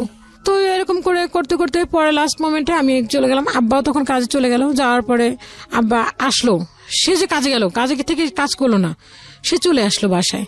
বাসায় চলে এসে সে কি করলো, আমি তো জাস্ট চলে গেলাম, আমি রুম রাখছি, জাস্ট বলে আসছি, আমি অ্যাডভান্স টাকা দেইনি, জাস্ট আমি কথা বলে আসছি। আব্বা এসে কি করলো, আমার ঘরের যে কাপড় চোপড় যাচ্ছিল, আমি নিজের টাকাতে যেটুকু কেনাকাটা করছি, আর ওই জিনিসগুলি, ঘরে কোনো কিছু কিনতো না। সে বলতো আমার ঘরে কিছু লাগবে না। বলতাম যে না আব্বা, একটা গ্লাস কিনি, একটা কিনি, মানুষ আসলে কি বলবে, ঘরে তো একটা পরিবেশ দরকার আছে, আমার কোনো কিছু দরকার নেই। তো আমি কিছু টাকা জমাইয়া মামাকে দিয়ে জিনিসগুলি কেনাইতাম, যে একটা মানুষ আসলেও তো আমাকে একটা গ্লাস পানি দেওয়ার জন্য একটা গ্লাস প্রয়োজন আছে আমার। তো ওই জিনিসগুলি আব্বা আমাকে দিয়ে দিল। আমি বললাম যে এই জিনিসগুলি আমার, সে কিছু বললো না, ওই জিনিসগুলি নিয়ে আমাকে বের করলো। দেন আমি একটা বিছানার চাদর কিনছিলাম। তো বিছানার চাদরটা কেনার পরে আমি যে আব্বা যে একটা চাদর কিনছিল, আমার বড় আপু আসার পরে ওই চাদরটা কেনার পর আপু যে চাদরটা কিনছিল আব্বুর টাকা দিয়ে, ওই চাদরটা তখন বিছানো ছিল, খাটে বিছানো ছিল। আর যে আমি যে একটা নতুন চাদর কিনছি, চাদরটা ছিঁড়ে গেছিল আর কি, হালকা পাতলা ছিঁড়ে গেছিল। তো ওই আমি নতুন চাদরটা যখন নিয়ে আমার কাপড় চোপড় ভাঁজ করার জন্য আমি গিট্টু দিব, তখন আমার ভাই দুটাকে বলতেছে ওই চাদর রাখ। তা আমি বললাম কেন ওই চাদর দিব, তো আমি নিজে কিনছি, আমি সামনে দাঁড়ায়। তো বললো যে ওই চাদর, সরি, মাঝখানে আমার কাপড় চোপড় নিতে দিবে না, আমার কিচ্ছু নিতে দিবে না, ঘরের সবকিছু রেখে দিবে। তো আমি বললাম এগুলি আমার জিনিস কেনা, আমি কেন আপনি এগুলি রেখে দিবেন? তখন আবার আমাকে মারতে আসতেছে। তখন ওই বাড়ির ভিতরে একটা ছেলে ছিল, ওই ছেলেটা আমাকে পছন্দ করতো, বাট আমি জানতাম না। তো ওই ছেলেটা আমাকে এমন ভাবে গাইড দিচ্ছিল, এলাকার মাস্তান টাইপের একটু ছিল, ওকে মনে করেন বিভিন্ন পুলিশ, আর্মি, র্যাব এগুলি ধরতো। তো ও খুব শেল্টার দিল আমাকে। তখন দরজার সামনে দাঁড়িয়ে বললো আপনি কোনো কথা বলবেন না, ওর জিনিসপত্র নিয়ে যাবে। তো নিয়ে যাওয়াতে ওই তখন চাদরটা আমার বললো যে এই চাদরে ঘুমাইছে না, এই চাদর কেন নিবে, এই চাদর নিয়ে যাবে, এইটা নিয়ে যাবে, এটাও ঘুমাইছে না, এটা ওর চাদর না, ঘুমাইয়া শিরছে কেন? তো আমি আর কিছু বললাম না, আমি ওই চাদর নিয়ে ওইগুলি নিয়ে আমার পাতিল, আমি একটা পাতিল কিনছিলাম আর কিছু কাঁচের জিনিস কিনছিলাম, ওগুলি নিয়ে আমি চলে আসছি। আসার পরে বাইরে বের করে দিল, তো আমার সবকিছু বের করে দিল। তখন আমি কি করবো, তখন চিন্তা করলাম আমি কি করবো, কোথায় যাবে? তো রুম তো রাখি না, একটা মেয়ে মানুষ একটা রুম রাখবো। তখন আমি চিন্তা করলাম একটা মেয়ে মানুষ রুম রাখবো, ওখানে আমি থাকবো কি করে, এতগুলি ভাড়াটি একটা মেয়ে মানুষ থাকা কি সম্ভব? তো ওই যে ছেলেটা আমাকে পছন্দ করতো, তো ও কি করলো, ওইগুলি নিয়ে সব ওর রুমে রাখলো। ওর রুমে রাখার পরে কি করলো, আমি তখন মা আসলো, মা আসার পরে বললাম যে মা এরকম আমার ঘর থেকে বের করে দিচ্ছে, আমি কি করব, আমি রুম রাখছি ওই বাড়িতে, ওখানে আমি থাকবো। তুই ওখানে থাকতে পারবি? তাই বলে আমি থাকতে পারবো, কোনো সমস্যা নেই। পরে গেলাম, তখন গেলাম ও বাড়িতে গিয়ে রুম রাখলাম। রাখার পর ওদের সাথে কথা বললাম। তখন আর কি যে আম্মুর যে আর ওই যে খাট একটা ছিল ঘরে, আর একটা যে সুকেত ছিল ওইটা দিয়েছিল ওই যে মামাটা আমাদের যে মামিটা অনেক করতো, আম্মুকে বলছিল জব দিবে, ওই মামা, ওই নানুর খাট, ওই নানুর সুকেস, এগুলি দিয়েছিল আম্মুকে। ওগুলি আম্মুর জিনিস, তাই আম্মুকে দিবে না। আম্মুর কোন একটা শাড়ি দিল না, আম্মুর কোন একটা কিচ্ছু দিল না, সবকিছু রেখে দিল আম্মুর। ভাইদের জিনিসপত্র দিল না। তো আমি একা গেলাম, আমি গিয়ে করলাম, তো আমার জিনিসপত্র যেগুলো ছিল সবকিছু নিয়ে গেলাম। আপনার প্ল্যান কি ছিল? আপনি বাসা থেকে বের হয়ে কোথায় যাবেন? বাসা থেকে গিয়ে প্ল্যান ছিল কি আমি এখানে থাকবো না, আমি রুম নিয়ে আমি একা থাকবো। যে কোনো জায়গায় চলে যাবো, বাট এখানে বাসায় না, আমি আর আব্বুর কাছে থাকবো না। আমার টার্গেট হচ্ছে যে আমি সারাদিন কাজ করি, উনি টাকা চাইছে, টাকা দিচ্ছি, বাট সে কেন এখন আমাকে এরকম ভাবেই করবে, মারবে কেন? আমি তো টাকা দেওয়ার কথা, এখন তো শান্তি হওয়ার দরকার। আমরা 4টা ভাই বোন, আমাদের সংসারটা সুখী হতে পারতো। 2টা ভাই বোন পড়াশোনা করছে, তুমি টাকা চাইছো, আমার তো পড়াশোনা তুমি বন্ধই করে দিচ্ছ। তো সেক্ষেত্রে তো তোমার এখানে এরকম মারধর করার তো কোনো কিছু নাই। আম্মু যা ইনকাম করে সবই তোমাকে দিচ্ছে, তুমি তো ওভাবে যে আমাদের যে ভালো খাবার দাবার তাও তো তুমি দিচ্ছ না আমাদেরকে। তুমি তো একটা যদি একটা মুরগি আনতো, তো দেখা যাচ্ছে 1 মাস 2 মাস 6 মাস পরে একটা মুরগি আনতো এরকম ভাবে। হ্যাঁ, তো দেখা যেত, তাও তো আমরা কখনো কমপ্লেন করতাম না যে আব্বা অমুকের ঘরে আনছে তুমি আনো না কেন, তাও কখনো তো কমপ্লেন করতাম না। যা দিতা তাই তো খেতাম, টাকা দিতাম, তাও তো ওরকম ভাবেই সুখী ছিলাম। চাইছিলাম শান্তি, তুমি তো শান্তি দিচ্ছ না। তখন ভাই দুটো আমার সাথে চলে আসলো, আমাকে নামাই দিচ্ছে। এখন আম্মু তো আর আমাকে একা রাখতে পারে না, যেহেতু আমি একটা উপযুক্ত মেয়ে, সেক্ষেত্রে আম্মু কেন আমাকে একা রেখে চলে যাবে। আম্মু আমার সাথে চলে আসলো, আম্মু চলে আসার পরে 2টা ভাইও চলে আসলো। রাতে ঘুমাতাম কি করে, কিছুই দিল না। ফ্লোরে, শুধু ফ্লোরে আমার ভাইদের ব্যাগ ছিল, দেন আমার কিছু টুকরো কাপড় ছিল, জামা ছিল, ওগুলি মাথায় দিয়ে ঘুমাতাম। তো এক পর্যায়ে দেখা গেল কোনো কিছুই দিচ্ছে না, আমাদের প্লেট গ্লেস আম্মু যে যেগুলি রাখছে ওগুলো কিছুই দিবে না। কি করলো, ওই যে ওই মামাটাকে ডাকলাম, ডাকার পরে ওই মামা আসলো, আসার পরে ওই মামা সালিশি করলো, বললো যে তুই এগুলি আব্বুকে বলো তুমি এগুলি কেন রেখে দিচ্ছ, এগুলো তো আমি দিচ্ছি, এগুলি আমার মায়ের জিনিস, ওকে দিচ্ছি, তুমি এগুলি কেন রাখলো? ওকে তো আমি যেতে বলি নাই। আমার আম্মুর কথা বলো, ওকে তো আমি যেতে বলি না, যেতে বলছি ওকে, ও চলে গেছে। ও কেন গেল? ও যাবে না, ও থাকবে, ও যাবে।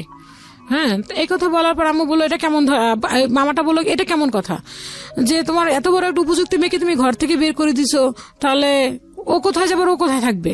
তো এরকম এক পর্যায়ে দিলই না দেওয়াতে সে লাস্ট মোমেন্টে কি করলো, পরে মামা বললো যে তুমি যদি এগুলি না দাও, আব্বুর নাম ধরে বললো, তুমি যদি এগুলি না দাও তাহলে কিন্তু খুব খারাপ পর্যায়ে চলে যাবে, এগুলি সবকিছু দিতে হবে। তো মামা যখন হুমকি দিল, তো ওই মামারা ওই এলাকার স্থানীয় আর কি, অ্যাকচুয়ালি স্থানীয় মানে বাড়ি করছে, ওই ফার্মগেট এলাকাতে বাড়ি আছে ওনাদের। তো ওই হুমকির ভয়ে বললো কি যে ঠিক আছে। তখন আমার ছোট চাচা আমাদের ফার্নিচার গুলি যা যা ছিল একদম কড়াই থেকে ঢাকনা থেকে শুরু করে সবকিছু নিয়ে চলে গেল।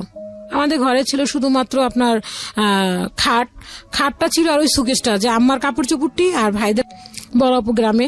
তো বড় আপুকেও আর কি, বড় আপু শ্বশুরবাড়িতে যে খুব ভালো আছে তাও না, কারণ বাবা বড় আপুর হাজবেন্ডকে বের করে দিচ্ছিল শ্বশুরবাড়ি থেকে। যদি একটা জামাইকে বের করে দেয় সবাই তো ভালো মাইন্ডে নেয় না, আমার দুলাভাইটা একটু আর কি বদমেজাজে ছিল। তো আপু যে খুব সুখে আছে তাও না, আপুকে সারাক্ষণ এটা নিয়েই করতো যে তোর বাবা তো আমাকে বের করে দিচ্ছে, তোদের বাড়িতে আবার কেন যাব। তো মা বলতো যে তোমার শ্বশুর তোমাকে বের করে দিচ্ছে, এখন তোমার তো শ্বশুর নাই, তুমি এখন আমাদের বাসায় আসো। তো দুলাভাই খুব কমই আসতো, আপা আসতো, বছরে একবার আসতো আমাদের বাসায় বেড়াতে। তো এরকম করতে করতে এক পর্যায়ে চলে গেল যে আমি এখন বিভিন্ন দোকানে আর কি ডিজাইনের জন্য করতে লাগলাম, কাজ শিখতে লাগলাম, যে যেখানে দেখতাম বেশি ভালো ডিজাইন করে সেখানে আর কি শিখতে লাগলাম। যে প্রফিটের কথা খুব কম চিন্তা করতাম হচ্ছে যে যেখানে আমার যে এখানে একটা ঢুকলে কাজ শিখতে পারবো সেরকম ঢুকতাম। আর ঢুকতাম এরকম করে যেখানে মহিলা আছে, কারণ দেন পুরুষের ওখানে ঢুকতাম কিন্তু দেখতাম যে মহিলা কর্মচারী আছে, ওখানে থাকতাম, দেন বেশি করতাম না। তো এরকম করে করে কয়েকটা কাজ শিখলাম। শেখার পরে এক পর্যায়ে আসলো যে আম্মুর অফিসটা শিফট করবে উত্তরাতে। তো অফিসে শিফট করতে হলে তো আমি উত্তরাতে আমি কি করবো, ওখানে গিয়ে ওখানে তো আমার কাজ করতে হবে। ওখানে তো যে কাজ করব সেখানে তো আমার তো পরিচিত কোনো কেউ নাই, যে আমার আত্মীয় স্বজন বা কোনো ফ্রেন্ড সার্কেল কেউই নেই, ওখানে তো আমার কাজটা করতে হবে। কি করব পরে যে বুটিক্সটা কাজ করতাম, ওইখানে কিছু হোলসেলার কাজ করতো ওই আপুটা। তো ওইখানে যে ম্যানেজার আসতো, যে সিনিয়র ম্যানেজার ছিল, তো ওই একদিন ওই ভাইয়াটা আসলো কারখানাতে। তো ওই আপুটা ছিল না শোরুমে, না থাকা থেকে আমি ওই সুযোগটা নেওয়ার পরে আমি নিচে নামলাম। আমি দোকান থেকে শোরুম থেকে বের হয়ে আমি বললাম যে ভাইয়া আমি যে ওখান থেকে শিফট করবো সেটা আর ওদেরকে বলিনি যে আমি চলে যাব উত্তরাতে। তো আমি বললাম যে ভাইয়া আমি তো এখান থেকে উত্তরা চলে যাব, আপনাদের তো অনেক কাজ দিচ্ছেন, তো আমি যদি এখান থেকে চলে যাই তো আমাকে কিছু কাজ দেওয়া যাবে? তো উনি বললো আপনি কোথায় যাচ্ছেন? আমি বললাম আমি উত্তরাতে শিফট করবো, আমার আম্মুর অফিস উত্তরাতে চলে যাবে, তো আমি উত্তরাতে চলে যাব। তো বলে ঠিক আছে, তা আপনি যখন যাবেন তখন আমাকে নক করেন। তো দিলাম আমি ওনার নাম্বারটা, বললো যে নাম্বারটা দিয়ে গেল, তা নাম্বারটা রাখলাম। রাখার পরে আমি নাম্বারটা দিয়ে পরে আমি ওখান থেকে ওরা যখন কোনোভাবে জেনে গেল যে আমি উত্তরাতে চলে যাব, আমি এখানে থাকবো না, তখন ওরা আমাকে বাদ দিয়ে দিল, ওরা আমাকে আর রাখলো না কাজে। তো এখন আমি উত্তরাতে শিফট করতে গেলে আমার 6 মাস লেট হচ্ছে। তখন আমি কি করব? তখন আমি কি করলাম, আর একটা ইয়েতে ঢুকলাম, ওখানে ছিলাম কাটিং মাস্টার হিসেবে আর কি। আমি কাপড় কেটে দিতাম, ওরা সেলাই করতো। এখন ও আর এক জায়গায় যে ঢুকলাম, ওখানে আমি ঢুকলাম হচ্ছে কারিগরিতে, যে সেলাই করে দিলাম, সেলাই করার উপরে ওরা বেতন আমাকে দিল। তো আমি 6 মাস করতে হবে, তো ওখানে আমি 6 মাস করলাম। করার পর আমি উত্তরাতে শিফট করলাম। করার পর ওই ভাইয়াটাকে আমি ফোন দিলাম যে ভাইয়া আমি তো উত্তরাতে আসছি, এখন আমি কি করব? তো ভাইয়া বললো ঠিক আছে তাহলে আপনি আসেন। তো ওই ভাইয়াটা সিনিয়র ম্যানেজার ছিল। তো ওই আপুটার হচ্ছে নাম বলবো না, খুব নাম করা একটা বুটিক্স, এক নামে সবাই চিনি মোটামুটি। তো ওই আপুটার কাছে নিয়ে গেল, বললো যে আপনি একটা কাজ করবেন, আপনি আমার নাম বলবেন না, আপনি অন্য একজনের নাম বলে দিল, তো ওনার নাম নিয়ে আপনি যান, গেলে আপনাকে কাজ দিয়ে দিবে। তো আমি গেলাম, যাওয়ার পরে ঠিক আমি বললাম, বলার পরে বলো কয়টা মেশিন, তো আমি বললাম 2টা, এরকম বলার পরে তো বলো সবকিছু আছে, মানে হ্যাঁ সব আছে, জাস্ট সেলাইটা। তো উনি আমাকে কিছু প্রাথমিকভাবে কাজ দিল, বলো যে এগুলি নিয়ে করেন, দেন তারপরে আরো কাজ দেওয়া হবে। তো উনি আমাকে কিছু কাজ দিল, দেওয়ার পর উনি যে রেটটা দিল, রেটটা আসলে পোষাচ্ছিল না। তো একটা ভাইয়া আছে, ওনার নাম বললেই না আসলে, উনি টেলারিং সেক্টরেরই, বাট উনি হচ্ছে এমব্রয়ডারি কাজ করতেন, ওনার নাম হচ্ছে জাহাঙ্গীর। তো ওনার কাছে আমি গেলাম যে ভাইয়া এরকম এরকম এই কাজটার প্রফিট, এই কাজটার রেটটা কত পড়তে পারে, যদি আমি কাজটা করাই আমি কত নিব, দেন আমি কত দিয়ে করাবো, আমার কত লাভ হবে। তো উনি আমাকে কিছু একটা সাজেশন দিল যে হ্যাঁ আপনি এরকম ভাবে করেন, এরকম ভাবে করলে আপনার এটা আসবে। তো বলার পরে আমি ওইভাবে করে কাজ করতে লাগলাম। দিলে আমাকে আমি কিছু কাজ দিলাম, দেওয়ার পর আমাকে মোটামুটি দিল আর কি, চলতে লাগলাম টুকটাক চলে আর কি, যে আহামরি যে তা না। দেখা যাচ্ছে আমি 20,000 30,000 টাকার কাজ করতেছি, কিন্তু আমাকে উনি দিচ্ছেন 5,000 টাকা, 6,000 টাকা, 3,000 টাকা, 2,000 টাকা এরকম। তো তখন আমি ওই কাজটা, এতগুলি কাজ আমি তো করতে পারতাম না একা। তো 2টা কারিগর রাখলাম, ওদেরকে দিয়ে কিছু করাতাম, ওরা রাত 9টা পর্যন্ত থাকতো, আমি কাটতাম, সেলাই করতাম, সারা রাত ধরে কাজগুলি করতাম, আয়রন করতাম, প্যাকেট করতাম। দিন আমি ভোর 6টা বাজে ওই কাজগুলি 2 হাত ধরে প্যাকেট একটা নিয়ে আমি আবার সেই ওখানে মালগুলি পৌঁছায় দিতাম। আমি কখনো একটা ভ্যাগ টানতাম না, হয়তো বা ফ্যামিলিটি এরকম ছিল, কিন্তু কখনো হাতে একটা কিছু থাকলে একটা নিজের কাছে লাগতো। তো তখন আমি এই চিন্তাটা করতাম না যে না আমি এই ভ্যাগ টানতেছি, এটা নিয়ে আমার কেউ কিছু বলবে, এটা চিন্তা করতাম না। তখন আমি কি করতাম যে ওই ব্যাগগুলি নিয়ে, 2টা ব্যাগ হাতে নিয়ে আমি যেতাম, বাসে উঠতাম, বাসে উঠে আবার নামতাম, নেমে আমি আবার ওই ব্যাগগুলি নিয়ে আবার ওইখানে দিতাম মালগুলি। দেওয়ার পর এক পর্যায়ে গেল কি, ওখানে মাল দিই ঠিকই, ওনাদের খাতা দেখা যাচ্ছে 40, 50, 60,000 টাকা আমার হয়ে গেছে, কিন্তু উনি আমাকে দিচ্ছে 5,000 টাকা। তো ওই 5,000 টাকা আমি ওই এমব্রয়ডারি কাজওয়ালাকে দিব কি, দেন আমি কর্মচারীটাকে কি দিব? তো দেখা গেল ওই টাকাগুলো নিয়ে এসে আমি ওই কর্মচারীকে বিদায় দিতাম, কারণ ওরা তো আমার কর্মচারী, ওদেরকে তো আমাকে দিতে হবে, আমি কি খাইবে নাকি সেটা তো ওরা দেখবে না, ওদেরকে আগে আমার পেড করতে হবে। দেন এগুলি দিতাম, দিতে দিতে দেখা যায় 500 টাকাও থাকতো, কোনোদিন 200 টাকাও থাকতো, কোনোদিন থাকতোই না। দেন বাসায় এক্সট্রা কিছু কাজ নিতাম, ওই টাকাটা দিয়ে মোটমাট টুকটাক চলতাম। দেন বাসা বাড়া মামাই দিচ্ছেন, দিতে দিতে এক পর্যায়ে এখন মনে হলো যে আর একটু কাজের ইয়েটা বাড়ানো দরকার। দেন আর একটা কর্মচারী নিলাম, নেওয়ার পরে কাজ করলাম। কাজ করতে করতে ঈদের সময় আসলে উনি হিসাবটা করতো। তো ওনাকে আমি প্রায় 12টা ড্রেস, ওই ড্রেসগুলি রেট ছিল 1,000 টাকা করে। তো 12টা ড্রেস দিলাম। 12টা ড্রেস দেওয়ার পরে উনি কি করলো, ওই 12টা ড্রেস ওনার দোষ ছিল কিনা আমি বলবো না, জানি না, সেটা হচ্ছে একটা ম্যানেজার ছিল, ওই ম্যানেজার আমাকে একটা মেমো দেয়নি। তো আমি চাঁদাত হিসাব করতে গেলাম, তো উনি আমাকে 12,000 টাকা কম দিচ্ছেন। আমি বললাম আপু 12,000 টাকা কেন? তোমার এখানে কোনো হিসাব তো নাই 12,000 টাকা, তুমি যে আমাকে দিয়েছো সেটা কই, তোমার ডকুমেন্টস কোথায়? তুমি বললাম আমার কাছে মেমো আছে। কদিন তুমি মেমো নিয়ে এসো। বাসায় এসে করলাম, দেখলাম আমার বাসায় মেমোই নাই কোনো। তা না, এখানে কাগজ কলমে প্রুভ করতে হবে, দেন আমার কাছে কাগজ কলম নাই, সেক্ষেত্রে আমি এটা 12,000 টাকার পেলাম না পাওয়ার পরে আমি এখন উনি আমাকে চাঁদরাতেই করে দিল। দেওয়ার পরে এটা হচ্ছে 2010 সালে। 2010 সালে যখন উনি আমার 9 সালে কাজটা যখন বন্ধ করে দিল, চাঁদরাত আসলো, আসার পর কাজগুলি দেওয়ার পর টাকাগুলি দিল। 2010 সালে আমি ওনার কাছে গেলাম, যাওয়ার পরে বললাম আপা আমাকে কাজ দিবেন না? তো উনি আমাকে বললো কি যে এখন তো ঢাল সিজন, তুমি কিছুদিন পরে আসো। তো এখন আমি কি করবো? এই ঢাল সিজন এসে উনি যখন ওনার সিজন আসবে তখন আমাকে কাজ দিবেন, দেন যখন সিজন ছাড়া হয়ে যাবে তখন আমাকে কাজ, এর মাঝখানে উনি আমাকে কাজ দিতে চাইলো না, কাজে কিছু অল্টার হলো। কাজের অল্টার হলো না, ওখানে যে ম্যানেজার ছিল ওই ম্যানেজারের সাথে কোনো মেয়ে মানুষ কথা বলতে পারবে না। ওই ম্যানেজারের সাথে কথা বলবো কেন? হ্যাঁ, ওই ম্যানেজার সাথে কিভাবে আমার সাথে দেখা হলো, তেন আমাকে কিছু কাজ দিল না। তো আমি ওই ভাইয়াকে বললাম যে ভাইয়া আমাকে তো আপু কোনো কাজ দিল না, আর আমি আজকে যদি আমাকে এই টাকাটা না দেয় তাহলে আমার আজকে 1,000 টাকা যদি আমাকে দেয় তাহলে আমার আজকে বাসায় বাজার চলবে, দেন যদি 1,000 টাকা নাও দেয় তাহলে আমার বাসায় বাজার চলবে না। আমি সকাল 6টায় গেছি, দেন কাজগুলি দিলাম, আমাকে 1 টাকা দিল না, না দিয়ে বের করে দিল। তো আমি রাস্তায় দাঁড়ায় দাঁড়িয়ে একা ওই ওদের আরেকটা কারখানা ছিল, ওইখানে দাঁড়ায় দাঁড়িয়ে দেওয়ালের দিকে তাকায় আমি একা কাঁদতেছি যে আজকে যদি আমি টাকা না নিয়ে যাই তাহলে তো আমি বাজার করতে পারবে না। মাকে তো বলে আসছি যে মা আমি আজকে যাবো, টাকা দিলে দেন আমি বাজার করব। তো আমি রাস্তা দাঁড়ায় কাঁদতেছি, দুপুরে কোনো খাবার নাই। তো ওই যে জাহাঙ্গীর নামে যে লোকটা, ওনাকে আমি ফোন দিলাম যে জাহাঙ্গীর ভাই কি করবো, আমাকে তো টাকা দিচ্ছে না, একটা কাজ করেন আপনি দুপুরে খাইছেন? আমি কি না, তাহলে আসেন আমার কাছে আসেন। তা ওনার বাসায় গেলাম, যাওয়ার পর উনি কি করলো, উনি যে মেসে খাইতো, তো ওনারই এক আত্মীয়, ওখানে লোক খাওয়াতো উনি, তো উনি কি করলো ভাত খান। আমি ভাত খাবো কি, আমার ভাত পেটে যাচ্ছে না। তো উনি আমাকে ভাত দিল, একটা কাকরোল ভাজি, শুধু শুকনা ভাজি, আর একটা পুঁটি মাছ, এটা দিয়ে উনি আমাকে ভাত দিলেন। ওখানে যেটা খাবার ওদের মেনুতে ছিল, তো 1 নলা ভাত মুখে দিছি, কিন্তু মাছটাও ছিল পোড়া, একেবারে করকরা একদম করা। তো 1 নলা ভাত মুখে দেওয়ার পরে ওই যে ভাইয়াটা যে ম্যানেজার, ওনাকে আমি ফোন দিছিলাম, তো উনি ফোনটা রিসিভ করে তখন আমাকে ফোন ব্যাক করলো।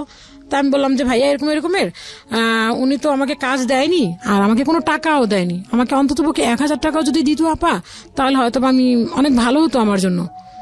তো উনি কি করলো, ঠিক আছে আপনি আসেন, আসার পরে আপনাকে আসলে দেখি কি করা যায়। তা আমি গেলাম, যাওয়ার পরে উনি বললো যে একটা কাজ করেন, আপনি যান, যাই আপনাকে বলেন, ওখানে যে ম্যানেজার ছিল সেকেন্ড ম্যানেজার, ওকে গিয়ে বলেন যে টাকাটা দেওয়ার জন্য আর কিছু কাজ দেওয়ার জন্য। তো আমি গেলাম, যাওয়ার পরে বললাম কি যে ভাই আমাকে কিছু কাজ দেন, আমাকে এই দাদা পাঠাইছে কাজগুলো দেওয়ার নিতে, আপনি ওনাকে চিনেন কিভাবে? তখন আমাকে উল্টো প্রশ্ন করল। তখন আমি আর কি উনি যেভাবে আমাকে শিখাই দিল, যে আমি রাস্তা দিয়ে যাচ্ছিলাম তখন ওনার সাথে আমার দেখায় এইভাবে। তো আমাকে তখন 1,000 টাকা দিল, আর দেন আমাকে কিছু কাজ দিল, যে কাজগুলি আপনি করে নিয়ে আসেন। তো এগুলি করার পরে দেন এরকম করে দিল, দেওয়ার পরে তো ওই 2010 সালে আমাকে বললো যে আপনার এখন ধান সিজন, এখন কাজ দেওয়া যাবে না, তো আপনি কিছুদিন পরে আসেন। তো আমি তখন ভাবলাম যে এখন তো পুরোই ঢাল সিজন, এখন আমি কি করব, কিছুই তো করার নেই আমার। আর এলাকায় তো আমাকে কেউ 5 টাকা ধার দিবে না, যে তুমি 5 টাকা নাও, 5 টাকার যে ধার যে আমি করব, সেই ধার টাকাটা আমি পরিশোধ করব কিভাবে? আমার তো টাকা থাকতে হবে, টাকা না থাকলে আমি কোত্থেকে দিব? দেন কি করব, তখন আমি ওই যে কাজ করছিলাম ওখান থেকে যে আমাকে 40,000 টাকার মতো আমাকে দিছিল, ওখান থেকে আমার 3,000 টাকা ছিল। তো 3,000 টাকা আমি রেখে দিছিলাম। তো ওই যে বাড়ির যে একটা ওই যে বাড়িটা যে বাসাটা আমরা ভাড়া নিয়েছিলাম, তো ওখানে হচ্ছে একটাই ফ্যামিলি ছিল, আর দেন আমরা গেছিলাম। তো ওই আপুটা আমাকে বললো কি, আপা আপনি তো মোটামুটি ভালো কাজ জানেন, আপনার ড্রেস আপ দেখে তো মনে হচ্ছে আপনি খুব ভালোই করেন, আপনি এখানে কিছু কাপড় তুলে চলবে? তো আমি বললাম যে আপা আমাকে তো ওইখানে যে বাসায় ছিলাম ওই বাড়িওয়ালা আন্টি বললো যে এখানে কাপড় বিক্রি হয় না, এখানে আমরা কাপড় আনছি ড্যাম খেয়ে যায়, বিক্রি হয় না। কয় না আপনি উঠান, চলতে পারে। তো তখন আমার কাছে 3,000 টাকা ছিল। তো ওই 3,000 টাকা আমি নিউ মার্কেটে গেলাম, যাওয়ার পরে নিউ মার্কেটে গিয়ে কি করলাম, যে কাপড় গজ বিক্রি করার পরে যে শেষের যে থাকে 2 গজ 1 গজ 1.5 গজ এই টাইপের যে কাপড়গুলি থাকে, ওখান থেকে আমি কিছু কাপড় নিয়ে আসলাম কিছু কম টাকায়, 25 টাকা করে গজ কাপড় নিয়ে আসলাম। এসে আমি প্রায় মোটমাট ভালোই কিছু কাপড় নিয়ে আসলাম। আসার পর আমি ওখানে ওই কাপড়গুলি 30 থেকে 35 টাকা করে সেল করলাম। দেখলাম খুব ভালো বিক্রি হচ্ছে, আমার খুব ভালো আর কি, প্রতি গজ আমার 10 টাকা 5 টাকা করে থাকছে। দেন তখন আমি ওই টাকাগুলি থাকার পরে আমি ওইখান থেকে আরো কিছু টাকা আমার হওয়ার পরে টাকাটা আমি রেখে দিলাম যে আমি কিছু কাপড় তুলবো। দেন তখন কিছু ওই যে পাতিল নিয়ে আসলাম বাড়িতে, কিছু লোকরা বড় বড় পাতিল, ওই কিছু পাতিল রাখলাম আমি, ওই টাকাটা দিয়ে ছিল করছে। তো ওই আপারা আর কি আমাকে দিল যে রাখেন, তা আমি ওই টাকাটা দিয়ে পাতিল রেখে ফেলছি। তো রাখার পর আমার কাছে এখন আর কোনো টাকা নাই, তো কি করব? তো মামার কাছে বললাম, মামা আমার কাছে না কোনো টাকা নেই এখন। তো মামা বললো এখন কি করবি? তো ওই এলাকায় আমি তখন আর কি ওই হোলসেলের কাজ তো আমার বন্ধই হয়ে গেল। বন্ধ হয়ে যাওয়ার পরে তো মামা বললো কি যে তাহলে এখন কি করবি? আমি টুকটাক অর্ডার নিচ্ছি, তো আমার যে সেলাইয়ের যে মজুরিটা, ওই মজুরিটা আমি কমাই দিলাম, যে আমি যদি কম টাকা নিই তাহলে অবশ্যই আমার কাছে কাস্টমার আগাবে। তো তাই করলাম। তো কিছু কাস্টমার ভালোই আমার জোগাড় হলো। তো মামাকে বললাম, মামা যে ইউনিভার্সিটিতে জব করতো, একটা ভালো ইউনিভার্সিটি নাম করা, তো ওই ইউনিভার্সিটিতে গেলাম। যাওয়ার পরে মামাকে বললাম যে মামা আমি ইউনিভার্সিটির নামটা বলতে পারি তো? ঢাকা ইউনিভার্সিটি মামা আর কি একজন লেকচারার, শিওর। উনি অ্যাসিস্ট্যান্ট প্রফেসর ছিলেন। তো বর্তমানে উনি এখন এখানে নাই, উনি এখন বর্তমানে লন্ডনে আছেন। আচ্ছা, তো ওই মামার কাছে গেলাম, যাওয়ার পর মামা বললো কি তাহলে কি করবি তুই এখন। মামার ক্যাম্পাসে গেলাম, মামা তখন ওইখানে ইয়েতে ছিল। থাকার পরে মামা বললো কি তাহলে তুই, আমি কি মামা তাহলে আমাকে কিছু টাকা ধার দেন। হ্যাঁ তাহলে একটা কাজ করো, তোমাকে আমি কিছু টাকা ধার দেই। মামা তখন আর কি অস্ট্রেলিয়া থেকে আসলো, উনি 2 বছর পিএইচডি করে আসলো। তখন মামা আমাকে 7,000 টাকা দিল, যে তুমি আমাকে 7,000 টাকা আমি তোমাকে দিলাম, দেন তোমার 7,000 টাকা ব্যাক করতে হবে। আমি ঠিক আছে মামা, আমি 7,000 টাকা ব্যাক করবো। তো 7,000 টাকা নিয়ে গেলাম, দেন মামা আমার সাথে গেল। দেন আমি তখন কিছু কাপড় 3 পিস তুললাম আর কিছু গজ কাপড় তুললাম। সেটার গজ হচ্ছে 400 টাকা করে গজ। তো 400 টাকা করে গজ মানে আমি কিনলাম হচ্ছে ধরেন তখন আমি পুরো গজে আমি প্রত্যেকটা গজে 50 টাকা, 60 টাকা, 70 টাকা, 80 টাকা করেও আমি প্রফিট পাচ্ছি। ওকে। হ্যাঁ, যে 400 টাকা গজ, ওটা মার্কেটে সাধারণত চলতেছে 600-700 টাকা করে গজ, কিন্তু আমি ছাড়তেছি 500-400 এরকম করে। আমি মার্কেটের থেকে কম রেটে যাচ্ছে ছাড়তেছি, দেন আমার খুব ভালো বিক্রি হচ্ছে। তো বিক্রি হতে হতে আমি কিছু ড্রেস কিনলাম, 3 পিস উঠালাম বাসায় ভালোই আর কি বিক্রি করতে শুরু করলাম, ভালোই প্রফিট আসতেছে। দেন মামা বাসা ভাড়ায় দিয়ে যাচ্ছেন। তখন আমাদের বাসা ভাড়াটা ভাড়া দাঁড়ালো হচ্ছে 4,500 টাকা। তো 4,500 টাকা মামা দিল। দেন তখন দেখলাম যে আমার ইনকামটা ভালোই হচ্ছে, আমার এখন আর কোনো কষ্ট হচ্ছে না। তখন মামাকে বললাম যে মামা আপনি তো এতদিন যাবত আমাকে দিয়েছেন, আব্বা তো সেই 2005 সালে চলে গেল, 5 সাল থেকে আপনি এখন দিচ্ছেন, তো এখন 2010 সাল, এখন আমি দেই। তো মামা বলল যে তুই দিবি। আমি হ্যাঁ মামা আমি দে, যখন আমি না পারবো তখন আপনি দিয়েন। তো মা বললো ঠিক আছে দাও, তুমি যদি দিতে চাও তাহলে দিতে পারো, সমস্যা নাই। তো মামা, তো আমি এই ঘর ভাড়া দেওয়া শুরু করলাম। দেন আমি ভালোই তখন আর কি ইনকামটা বেড়ে গেল। তো বাড়তে বাড়তে আমি বাসায় ভালোই, আমি সারাদিন দেখা যাচ্ছে যে সকাল থেকে শুরু করতাম, ডেলি 6 থেকে 7টা করে ড্রেস সেলাই করতাম, আবার ওগুলি কমপ্লিট করে আবার কাস্টমারকে ডেলিভারি দিতাম। ভালোই আর কি, মোটামুটি এখন আমি খুব ভালো আছি, যে আমারও কিছু টাকা প্রফিটও হলো। তখন আস্তে আস্তে কিছু টাকা প্রফিট করলাম, করার পরে দেন বাসা শিফট করলাম। তখন আর কি এই বাসা ভাড়াটা আর কি আস্তে আস্তে বেড়ে গেল। দেন 4.5 থেকে 8.5 হলো। এখন 8.5 করতে করতে এখন আর কি আমার জন্য বিয়ের জন্য তারা উঠে পড়ে লাগলো যে তোমাকে এখন বিয়ে করতে হবে। 2008-এর দিকে না 9-এর দিকে এরকম মামা আর কি, তখন ওখান থেকে মামা যখন অস্ট্রেলিয়া ছিল তখন আমাকে বললো বিয়ের কথা। তখন আমি বললাম যে মামা আসবে যখন তখন আমি বিয়ে করবো, দেন আমি এর আগে বিয়ে করবো না। মামা এরকম একটা আমি দিলাম, কিন্তু আমার যে কোনো রিলেশন করা বা কোনো কারোর সাথে কোনো সম্পর্ক করা, এই চিন্তাটা কখনো আমার মাথায় আসতো না।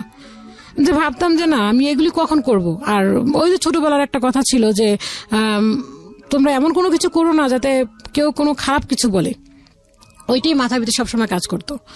তো এই কথা বলার পরে আমি বললাম যে মামাকে বললাম, পরে মামা আসলো, আসার পরে মামা একদিন বাইরে বসে বললো কি যে বড় খালাকে বললো যে ওর জন্য একটা ছেলে দেখেন। তো মামাকে তখন বললাম যে মামা আমার জন্য, তখন আর কি মামাকে বললাম যে আমি, আর মামার সাথে খুবই ফ্রিলি, আমার থেকে কেউ বাসার ভিতরে এতটা ফ্রিলি কেউ না। তো মামাকে বললাম যে মামা আমার জন্য ছেলে দেখতে হলে ড্রাইভার হতে পারবে না, তারপর হুজুর হতে পারবে না, পুলিশ হতে পারবে না, দেন এই জিনিসগুলি হতে পারবে না। তো মামা বলল যে কেন এগুলি কি তোমার জন্য কি রাজপুত্র কেউ তোমার জন্য অপেক্ষা করছে নাকি? তাহলে তুমি যে এই জিনিসগুলি অপশন দিচ্ছ, দেন সিগারেট খেতে পারবে না, তোমার জন্য কি রাজপুত্র অপেক্ষা করে আছে নাকি? তো এই কথা বলার পর আমার খুব কষ্ট লাগলো। আমি উঠে ঘরে চলে গেলাম। ঘরে চলে যাওয়ার পরে মা বললো কি বাবা দেখ তুই তো পড়াশোনাটাও করতে পারিসনি ভালো করে, তোর জন্য হয়তো বা চেষ্টা তো করবো তোর জন্য ভালো কিছু করার জন্য, দেন কতটুকু পারবো জানি না, বাট এত অপশন দিলে তোর হচ্ছে না। তো মামা আমাকে খুব বোঝালো, ঠিকঠাক হয়ে গেল। দেন 2010 সাল থেকে এই প্রপোজাল দেখা শুরু করলো। তো দেখা তখন খুব ভালো প্রপোজাল আসলো, কিন্তু কোনো না কোনো ক্লু দিয়ে আর কি জায়গা জিনিসটা এদিক হলো না, একটা প্রপোজাল আসতো এরকম, এখন এমন প্রপোজাল আসতো খুব হাই লেভেল। তখন মামা চিন্তা করলো ওর তো বাবা নেই, যেহেতু আমি থাকবো না, তখন মামার চিন্তা ধরো মামা বাইরে শিফট করবেন, বাইরে ওখানে সেটেল হয়ে যাবে, তো এখানে তো আমি থাকবো না। সেক্ষেত্রে যে ও যদি কোনো সমস্যা হয় দেন কি করবে? কিন্তু ভাইরা তখন মোটামুটি ভালোই পড়াশোনাই করলো। তো ছোট ভাইটাও মোটামুটি করতে লাগলো। তো মেজো ভাইটা আমার ইমিডিয়েটলি যে ছোট, ও পড়াশোনাটা বন্ধ করে দিল। ও বললো যে না আমি আর পড়বো না, ইন্টারমিডিয়েট কমপ্লিট করছে, করার পরে বললো যে আমি পড়বো না। দেন ও কি মনে করে দেন তারপর আবার পড়াশোনা শুরু করছে জানি না, তো আবার ইঞ্জিনিয়ারিং কমপ্লিট করেছে। তো এরকম করতে করতে পরে আমাকে বললো যে ঠিক আছে তুমি যেহেতু, আমি তখন আর কি অপশন দিলাম যে আমি এখন বিয়ে করবো না, মামা আসলে বিয়ে করবো। তো কিন্তু আমি যে কারোর সাথে যে রিলেশন করাটা এই সময়টুকু আমার ভিতরে ছিল না, কারণ আমি কাজ দেখা যায় কাজ করতাম সারাদিন, কাজ করে দেখা গেল যে ওই টিভি দেখতাম, টিভি না দেখলে কাজ করতাম, এই আমার অপশন ছিল। তো এর পিছনে একটু যেতে হয়। 2006 সালে যখন আমার পড়াশোনাটা যখন বন্ধ হয়ে যায়, তো একটা ছেলে বলছিল যে ও ওপেন ইউনিভার্সিটিতে ভর্তি হবে। আচ্ছা, তো ওর কথা শুনে আমার কাছে না মনে হলো যে হ্যাঁ, আমিও ওপেন ইউনিভার্সিটি ভর্তি হব, আমিও পড়াশোনা করব, ও যদি করতে পারবে ভর্তি করাতে। তো ওই টিচারকে ফোন দিলাম, ফোন দেওয়ার পর নিয়ে আসলো, সত্যি সত্যি উনি আমাকে ওপেনে ভর্তি করে দিল। দেওয়ার পরে তো ওই টিচারটা বললো কি, ওনার বাসা যেখানে ছিল আমার বাসার ওদের সেখানেই ছিল। তো যে মামাটা আমার সাথে গেছে, তো উনি আমাকে বললো কি, বললো তোমার মামা চলে যাক, তুমি আমার সাথে চলো। আর স্যারটা দেখতে এরকম একটা ছিল, একটা ভয়ানক টাইপের চেহারা ছিল, যেমনি কালো তেমনি মোটা, অনেক লম্বা চূড়া, দেখে মনে হচ্ছিল যে না, যে কেমন যেন দেখতে, খুব একটা ভয়ানক ব্যাপার ছিল। তো আমার কাছে খুব ইয়ে লাগলো, ওয়ার্ড লাগলো জিনিস। আমি বললাম যে না, আর উনি আমার হাত ধরেই বললো চলো তুমি আমার সাথে। তা আমি বললাম যে না, আমি যাবো না, আমি এখানে কাজ আসছে। তখন আমি মিথ্যা বললাম। দেন উনি যে আমার হাত ধরছিল, ওর পর থেকে আর আমি যাই না, আমার এখানে পড়াশোনা করছি না। তো দেন পরে বিয়ের কথা আসলো, আসার পরে আমি বললাম যে না, আমি বিয়ে করবো না, মামা আসুক, মামা আসলে দেন বিয়ে করবো। তো বিভিন্ন প্রপোজাল দেখছে, দেখার পরে তো এক একটা বিভিন্ন রকমের একটা অজুহাত আসতেছে যে না, এই ছেলে এরকম, ওই ছেলে এরকম। কিন্তু আমার কথা হচ্ছে মামা আসবে, দেন তারপরে আমি বিয়ে করবো। কিন্তু আমার তো কোনো কারোর সাথে রিলেশন নাই, কিন্তু সবাই আমাকে বলে নিশ্চয়ই এই মেয়ের কারোর সাথে রিলেশন আছে, দেন নয়তো আগে বিয়ে হয়েছে, বিয়ে হওয়ার পরে দেন সম্পর্ক ভেঙে গেছে, এই জন্য এখন এই কথা বলছে। দেন আমি কোনোদিন কারোর সাথে রিলেশনই করিনি। হ্যাঁ, একটা ভাইয়াকে আমার খুব পছন্দ হয়েছিল, কিন্তু সেটা হচ্ছে ওই ভাইয়াটা আমাকে যথেষ্ট পরিমাণ পছন্দ করতো, কিন্তু ওনার স্ট্যাটাস দেন আমার স্ট্যাটাস অনেক উপরে। উনি একজন এডুকেশন লোক, যে পড়াশোনার ক্ষেত্রে ওনার সবকিছু হাই, এবং দেন ওনার স্ট্যাটাসও হাই, সেক্ষেত্রে আমি কিছুই না, আমি একদম শূন্য পর্যায়ে। দেন তারপর উনি কিছু কথা শুনে আমার খুব বিশ্বাস করে উনি আমাকে পছন্দ করেছে। দেন ওনার মাকে গিয়ে বললো, ওনার মা বলার পরে ফার্স্টে ওনার অপশন হচ্ছে বরিশালের মেয়ে বিয়ে করানো যাবে না। দেন তারপর অপশন দিলে কি, ও তো পড়াশোনা না, মিনিমাম তো ডিগ্রি কমপ্লিট থাকতে হবে, তাহলে হবে। তারপর ওই ভাইয়াটা বললো, অনেক চেষ্টা করেছে, ওই ভাইয়াটা বললো যে মা তুমি একটা কাজ করো, তুমি ওর ছবিটা দেখো, পড়াশোনা তো নাহলে আমাদের যে সম্পত্তি যা আছে, আমাদের তো অটুট সম্পত্তি, ওনাদের এতটাই সম্পত্তি যে অফুরন্ত, আমি নিজে দেখেছি ওনাদের অফুরন্ত সম্পত্তি। তো বলে যে আমাদের যে এত কিছু, আমি তো একাই, এখানে তার কেউ নাই, তাহলে তো ওদের পড়াশোনা তোকে করানো যাবে, সেটা কোনো ব্যাপার না, তুমি একটু ছবি দেখো। না, ছবি দেখা যাবে না, দেন হচ্ছে বরিশালের মেয়েরা ভালো হয় না। তো এটা গেল, ওটা চলে গেল। তো আমি আর ওনার সাথে আমার ভালো লাগতো, ওনাকে আমার অনেক ভালো লাগতো, ওনাকে এরকম ভালো লাগতো। যদি উনি আমাকে একদিন বৃষ্টিতে ভিজছি, উনি আমাকে বলছে যে ভাইয়া যাও তুমি চুলটা ধুয়ে আসো। আমি ওই রাত্রে ঘুম থেকে উঠে চুল ধুয়ে আসছি। আমার বলে কি হয়েছে, পাগল হয়ে গেছে মনে হয়, দেখ এতটা ওনার প্রতি আমি দুর্বল হয়ে গেছিলাম। দেন উনিও অনেক দুর্বল হয়েছিল আমার প্রতি।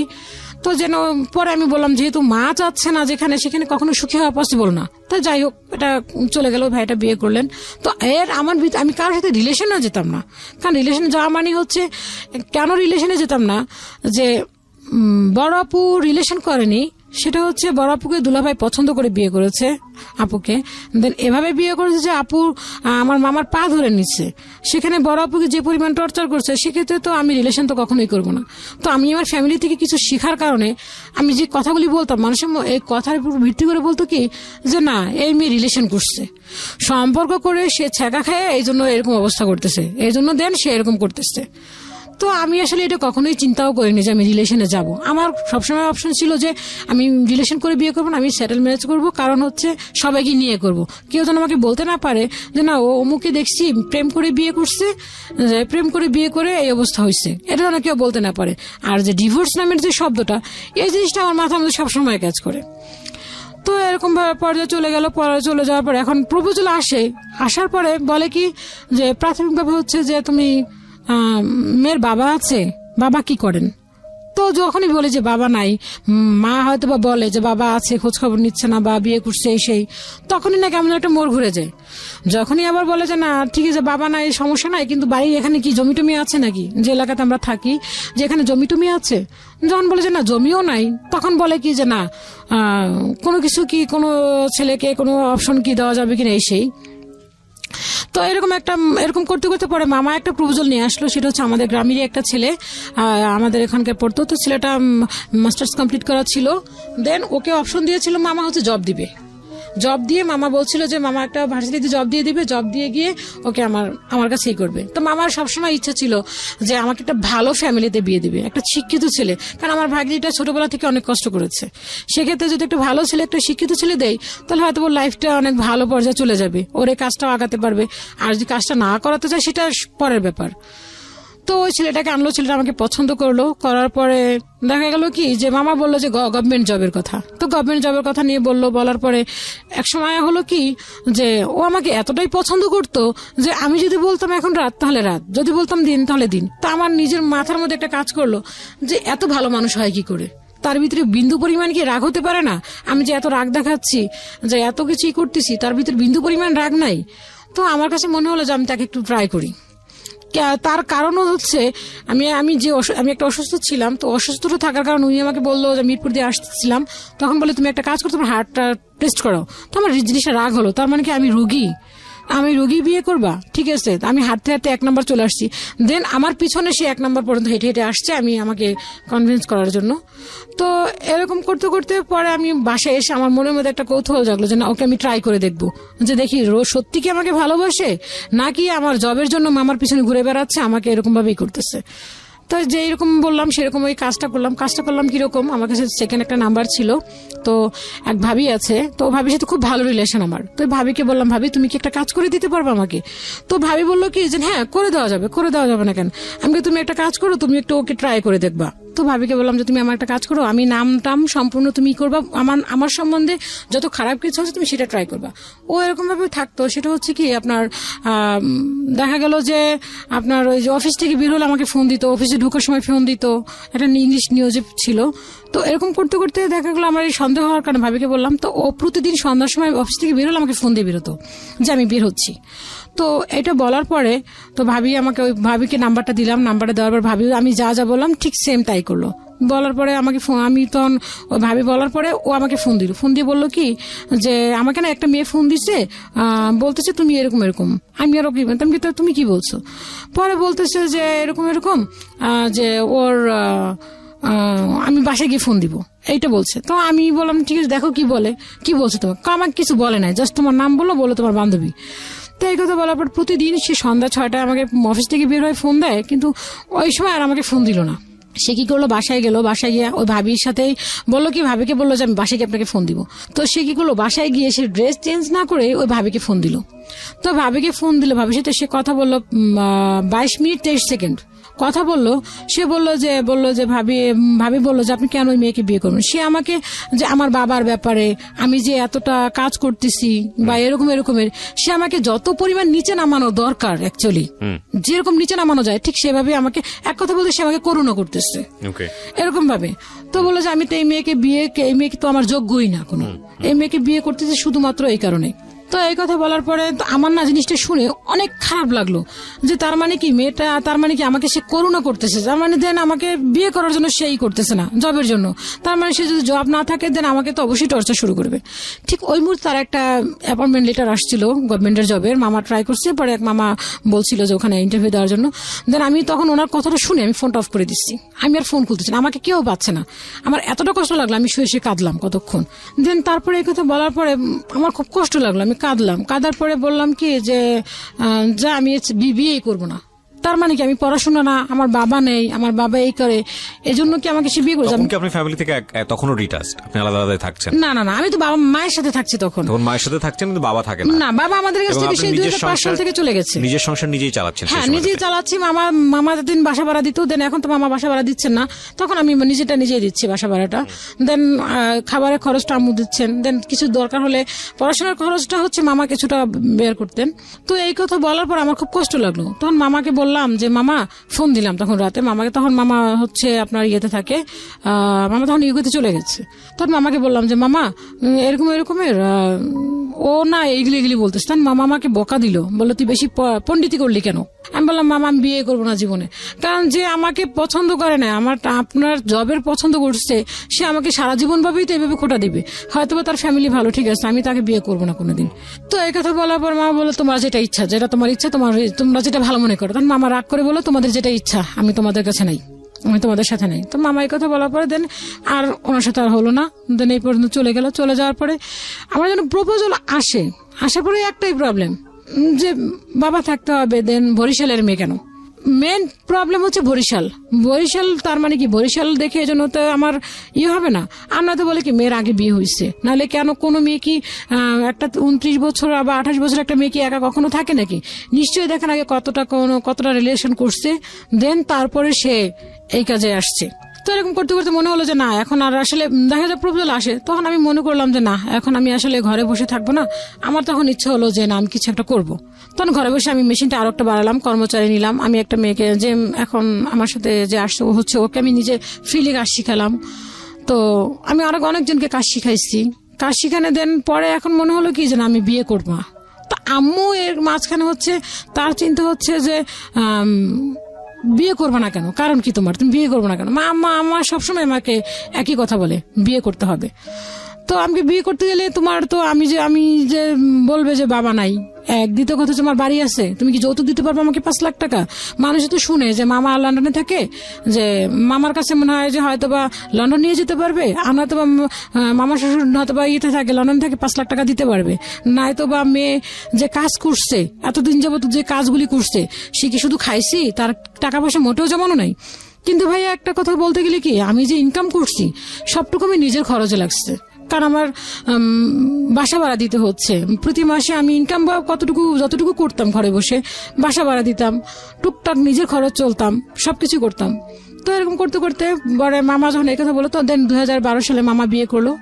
বিয়ে করার পরে তো মামা এর মাঝখানে আমাকে বারবার বলতো যে তুই পড়াশোনাটা শুরু কর। তো আমার একটা লজ্জাবোধ কাজ করতো যে আমার ভাইরা এখন মোটামুটি পড়াশোনা করতেছে, ওরা ভার্সিটিতে পড়ে, আমি এখন পড়াশোনা করবো, ওর ফ্রেন্ড সার্কেল বা কি বলবে, এরকম একটা লজ্জা কাজ করতো আমার কাছে। তো আমি না পড়তে চাইতাম না, যে না থাক, এখন আর পরে কি করবো, এখন তো কাজই করতেছে, আর পরে কি করবো।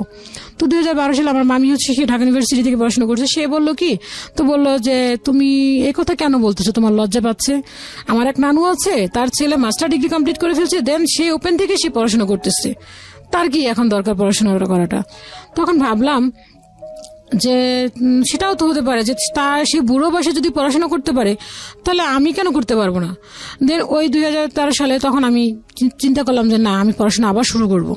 দেন আমি আবার তখন পড়াশোনার জন্য আবার গেলাম, মাদ্রাসা শিক্ষা বোর্ডে গেলাম। তো সেখানে গেলাম, যে বললাম যে আমি তো অনেক দিনের গ্যাপ, যেহেতু 20 লং টাইম গ্যাপ, তো আমি ওখানে গেলাম যে 8 ভর্তি হবো। তারা বললো যে না, এখন নেওয়া যাবে না, আমাদের রেজিস্ট্রেশন হয়ে গেছে, এখন 8 ভর্তি করা যাবে না। দেন 9 যদি হয় তাহলে আমরা হয়তো কিছুটা হেল্প করতে পারি 9 ভর্তি হলে।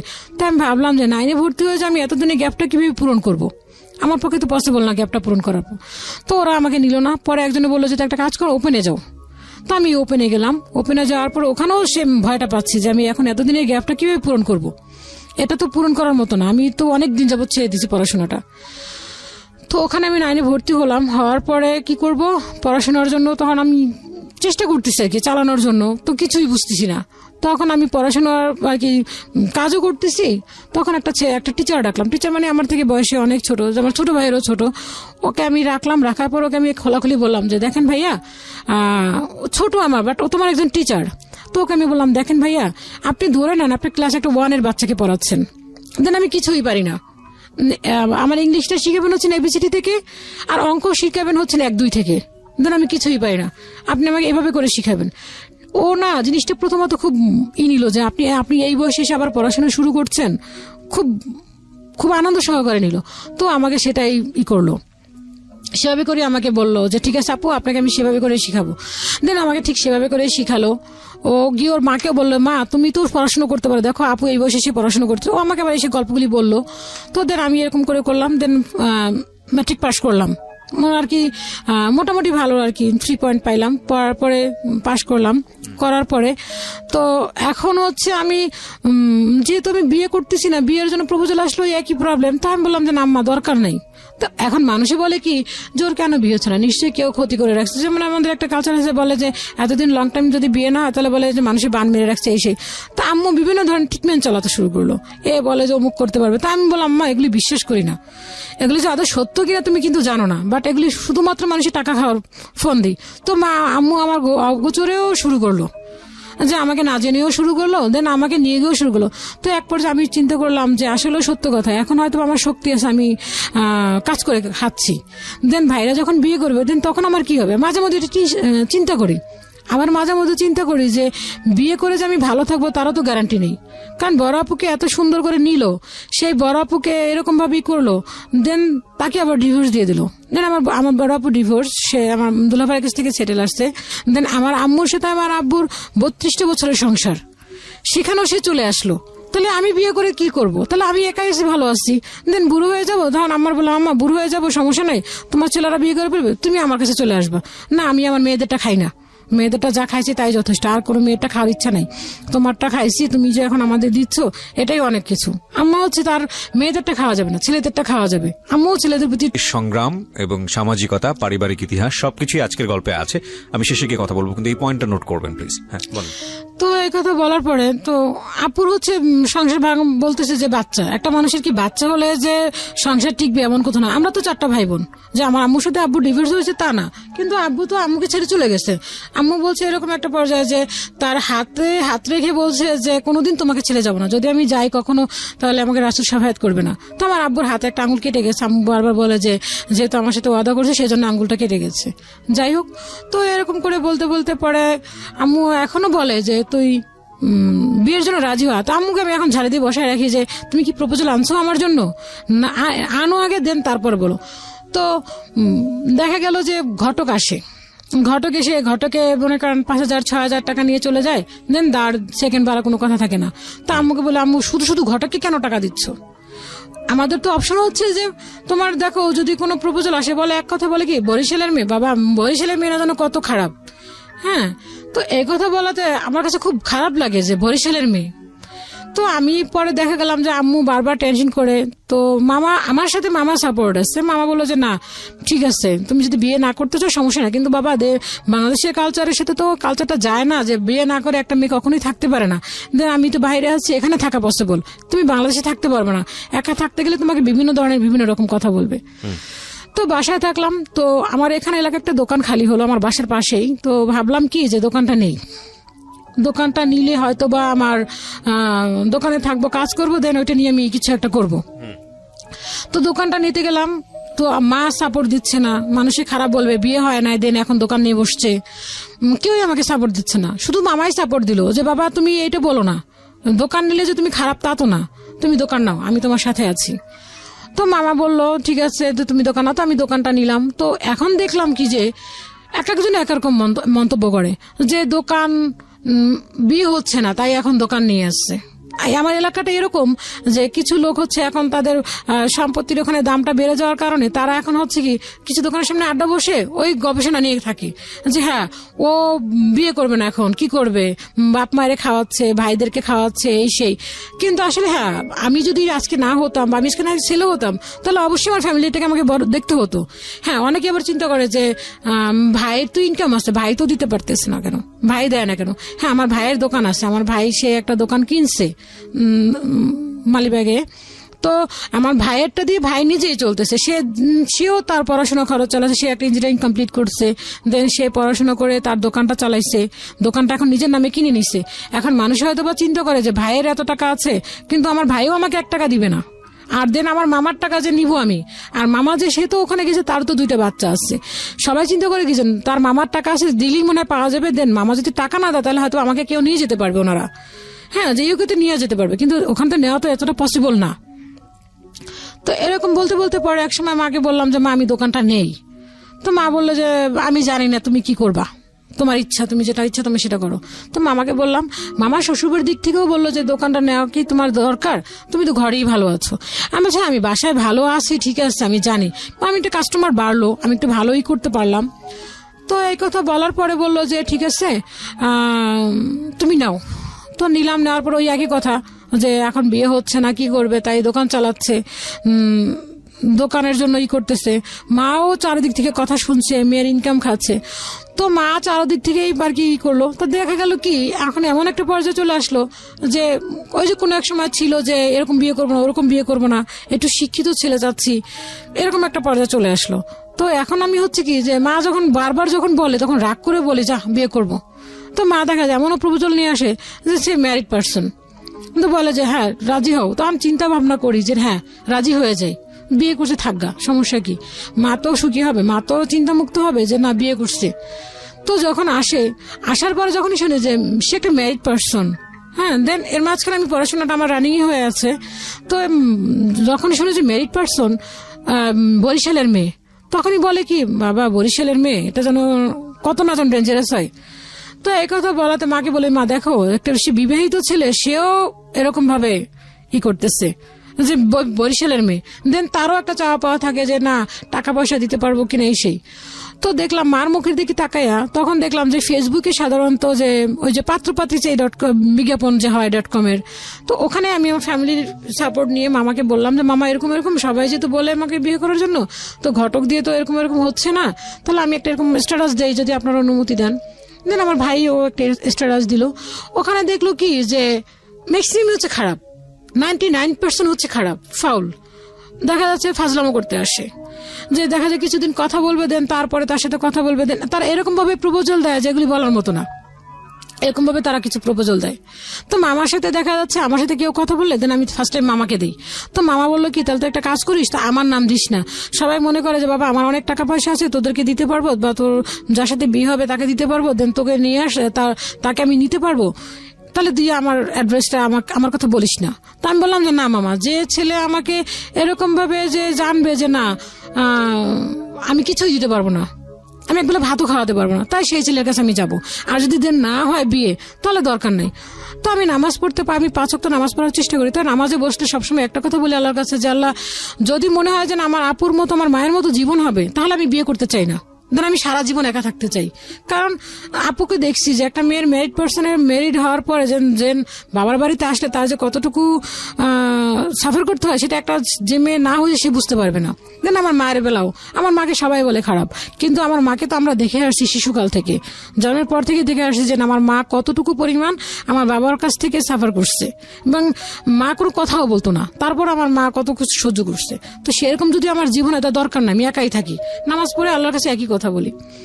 তো এরকম করে বলতে বলতে পরে বিজ্ঞাপন দিলাম ফেসবুকে, দেওয়ার পর ওই একই কথা আসে, ওইরকমই সবাই ওরকম ভাবছে। তো দেন কিছুদিন আগে একটা এরকম আমার মেসেঞ্জারে নক করে বললো কি যে সালাম দিল, দেন সালাম দেওয়ার পর বললো কি আপনি কি বিয়ের জন্য আগ্রহী? তো আমি বললাম হ্যাঁ আমি বিয়ের জন্য আগ্রহী। তো আমি তখন বললাম যে আপনি কে বলছেন, সালামের উত্তর দিয়ে বললাম আপনি কে বলছেন। তো উনি ওনার নাম বললেন, দেন আমি বললাম আপনি কি করেন, তো উনি সবকিছু বললো যে ওনার একটা বিজনেস আছে, দেন উনি বাড়ি আছে ওনার, সবকিছু বললো, উনি 5 ওয়াক্ত নামাজ পড়ে এই সে। তো উনি অনেক কথা বললো, বলার পর উনি কিছু অপশন দিল আমাকে। তা আমি বললাম হ্যাঁ। তো উনি আমাকে বললো যে আপনার ছবি দেন। তা আমি বললাম আমি আপনাকে ছবি দেবো আগে কোন কারণে, আপনি আপনার ছবি দেন, আপনার তো প্রোফাইলে দেখলাম কোনো পিক নেই। তো বললো যে আচ্ছা ঠিক আছে। উনি ওনার প্রোফাইলের পিক দিল, দেওয়ার পরে ওনার প্রোফাইলটা ঘাটলাম, দেখলাম ইসলামিক নিয়ে ওনার অনেক কথা লেখা, হ্যাঁ ইসলামিক মাইন্ডেরই। তো উনি আমাকে অপশন দিল যে ফার্স্ট টাইম অপশন হচ্ছে যে আপনাকে বোরকা পড়তে হবে, দেন হাত মুজো পড়তে হবে, পা মুজো পড়তে হবে, একদম পুরা একদম বোরকা পরে একদম পুরো ঢাকা থাকতে হবে। ওকে ঠিক আছে মেনে নিলাম, কারণ আমি মেনে নিছি তারও অনেক কারণ আছে। তো চিন্তা করলাম বয়সে তো হয়ে গেছে, 29 বছর বয়স, 28 বছর বয়স, তো এখন আর কি করব, যদি সেরকম ভালো একটা লোক পাই, যদি আমাকে এভাবে সে রাখতে পারে ঢেকে, তাহলে আমার তো কোনো সমস্যা নাই। কোনো এক সময় অপশন ছিল যে আমি বোরকা পরবো না, আমি একটু ওরকমের উশৃঙ্খল চলাফেরা তাও কিন্তু না, বাট শালীনতা বজায় রেখে আমি পরে চলাফেরা করবো, কিন্তু বোরকা পরার কখনো চিন্তা করিনি। তো এখন চিন্তা করলাম যে না বোরকা পরি।